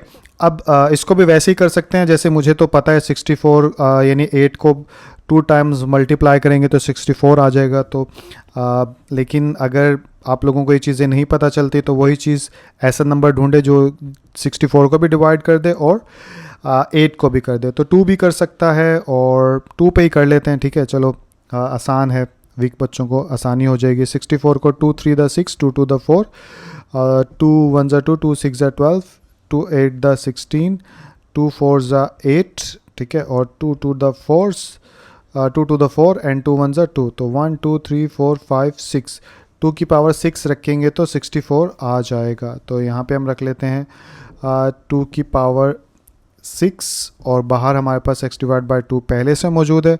इधर 8 को करें तो 2 4 ज़ा 8, 2 2 द 4, 2 1 ज़ा 2, तो 2 की पावर 3 करेंगे तो 8 आ जाएगा। तो यहाँ पे 2 की पावर हम लिख लेते हैं 3। अब आगे अगर चलें तो 6 जो है x के साथ मल्टीप्लाई हो जाएगा, तो ये हो जाएगा 6x डिवाइड बाय 2, और इधर आ जाएगा 2 की पावर 3। अब जो है क्या कहते हैं, बेस एक जैसी हैं, ठीक है। तो मैं यहाँ लिख देता हूँ, तो ये मैंने लिख दिया बेस आर इक्वल। सो अब बेस क्योंकि बराबर है तो यहाँ पर हम लिख सकते हैं 6x divide by 2 is equal to 3, ठीक है। ये दोनों पावर जो है एक दूसरे के बराबर अब हम लिख सकते हैं। तो ये बराबर लिख लिया, लिखने के बाद ये कैंसिल हो सकता है, 2 3 द 6, तो इधर आ जाएगा 3x इज इक्वल टू 3 इधर मल्टीप्लाई हो रहा है, इक्वल के दूसरी साइड पे जाएगा तो डिवाइड हो जाएगा, तो x is equal to 3 divide by 3। अब ये कैंसिल होगा तो 3 1 ज़ा 3, तो पीछे जो है 1 बच गया, तो x इज इक्वल टू 1, ठीक है। तो ये हमारे पास आंसर हो जाएगा। तो इस तरह थोड़ा लंबा हो जाता है, लेकिन अगर हम इसको 8 के पॉइंट ऑफ व्यू से करते तो वो थोड़ा छोटा हो जाता। जैसे उसको मैं करके दिखाता हूँ, आपको पता चलेगा कि कितना छोटा ये हो जाएगा। इसको सारे को मिटा दो अगर, ठीक है। मिटाने के बाद अगर मैं इसको 8 की पॉइंट ऑफ व्यू से करूँ तो 8 की पावर 2, ठीक है, और यहाँ पे आ जाएगा x डिवाइड बाय 2, और यहाँ पे पहले से मौजूद 8 है, ठीक है। नीचे चलें तो 8 की पावर 2x डिवाइड बाय 2, तो 2 2 से कैंसिल, यहाँ पे 8 की पावर है, तो अब ये कैंसिल होने के बाद 8 की पावर बन गई x, और यहाँ पे खाली 8 है तो यहाँ पे कुछ नहीं 1। तो अब आप देखिए x इज इक्वल टू, यहाँ पे लिख भी सकते हैं बेस आर इक्वल। सो ये मैंने लिख दिया बेस आर इक्वल। सो अब बेस क्योंकि इक्वल है तो हम यहाँ पे कह सकते हैं x इज इक्वल टू 1, ठीक है। तो इस तरह क्वेश्चन छोटे भी हो जाते हैं, लेकिन मेन चीज़ आप लोगों को समझ में आना चाहिए, छोटे बड़े से फ़र्क नहीं पड़ता, ठीक है। तो पार्ट नंबर 4 जो है उसे लिखते हैं। तो ये आ गया हमारे पास पार्ट नंबर 4। इसे सॉल्व करें तो सॉल्व करने के लिए सबसे पहले तो लिखा जाएगा सोल्यूशन। सोल्यूशन लिखने के बाद क्वेश्चन को दोबारा से लिखें तो यहाँ पे आ जाएगा log 64 to the base x is equal to 2। ठीक है, तो इसको एक्सपोनेंशियल फॉर्म में लिख लेते हैं। तो एक्सपोनेंशियल फॉर्म में लिखें तो यहाँ पे आ जाएगा x की पावर 2 इज इक्वल टू 64। ठीक है, तो इसके बाद अब हम क्या करेंगे, हमें इस स्केयर को ख़त्म करना है तो हम दोनों तरफ रूट ले लेते हैं। ठीक है, तो दोनों तरफ रूट लें तो ये हो जाएगा x स्केयर था, इधर ये आ जाएगा। ठीक है, और इधर 64 का भी हम रूट ले लेते हैं तो ये रूट स्केयर को कैंसिल कर देगा, पीछे आ जाएगा हमारे पास x ओनली जो कि हमें चाहिए था। और 64 के ऊपर से रूट ख़त्म करें तो आप लोगों को पता है 8 को 2 टाइम्स करेंगे तो 64 आ जाएगा। तो ये ऐसे हो गया। और इसके अगले स्टेप में करेंगे क्योंकि अभी तो 64 को बदला है, तो यहाँ पे आ जाएगा ये इससे कैंसिल और पीछे बच जाएगा 8। ठीक है, तो इस तरह से ये क्वेश्चन सॉल्व हो जाएगा। तो पार्ट नंबर 5 जो आप लोगों को स्क्रीन के ऊपर नज़र आ रहा है, इसे भी सॉल्व करें तो सॉल्व करने के लिए सबसे पहले तो हम सोल्यूशन लिखेंगे, उसके बाद क्वेश्चन लिखें तो log x to the base 3 is equal to 4 आ जाएगा। ठीक है, इसको एक्सपोनेंशियल फॉर्म में लिखते हैं। तो ये मैंने स्टेटमेंट लिख दी राइटिंग इन एक्सपोनेंशियल फॉर्म। तो एक्सपोनेंशियल फॉर्म में बेस 3 है, पावर 4 आ जाएगी और इधर आ जाएगा x। तो ये तो आसान सा है, 3 को 4 टाइम्स मल्टीप्लाई कर लो तो आपके पास जो है वो x की वैल्यू आ जाएगी 3 3 द 9, 9 3 द 27, 27 को 3 से करेंगे तो 81 आ जाएगा। ठीक है, तो यहाँ पे आ जाएगा 81 x, और इसको अगर आप सीधा करके लिखो तो यहाँ पे और लिख दो x इज़ इक्वल टू 81। ठीक है, तो ये आपका आंसर हो जाएगा। तो उम्मीद करता हूँ ये एक्सरसाइज जो है समझ में आई होगी। वीडियो देखने के लिए आप लोगों का बहुत शुक्रिया। अनजाने में अगर कोई गलती हो गई हो तो इसके लिए माफ़ करिएगा। बाकी मेरा मेन मकसद आप लोगों को इस काबिल बनाना है कि आप चीज़ों को समझ सको, फिर चाहे वो मेथड किसी भी टीचर का या कोई सा भी हो। ठीक है, तो चलिए अगली वीडियो में मुलाकात होती है। अपना ख्याल रखिएगा। अल्लाह हाफिज़।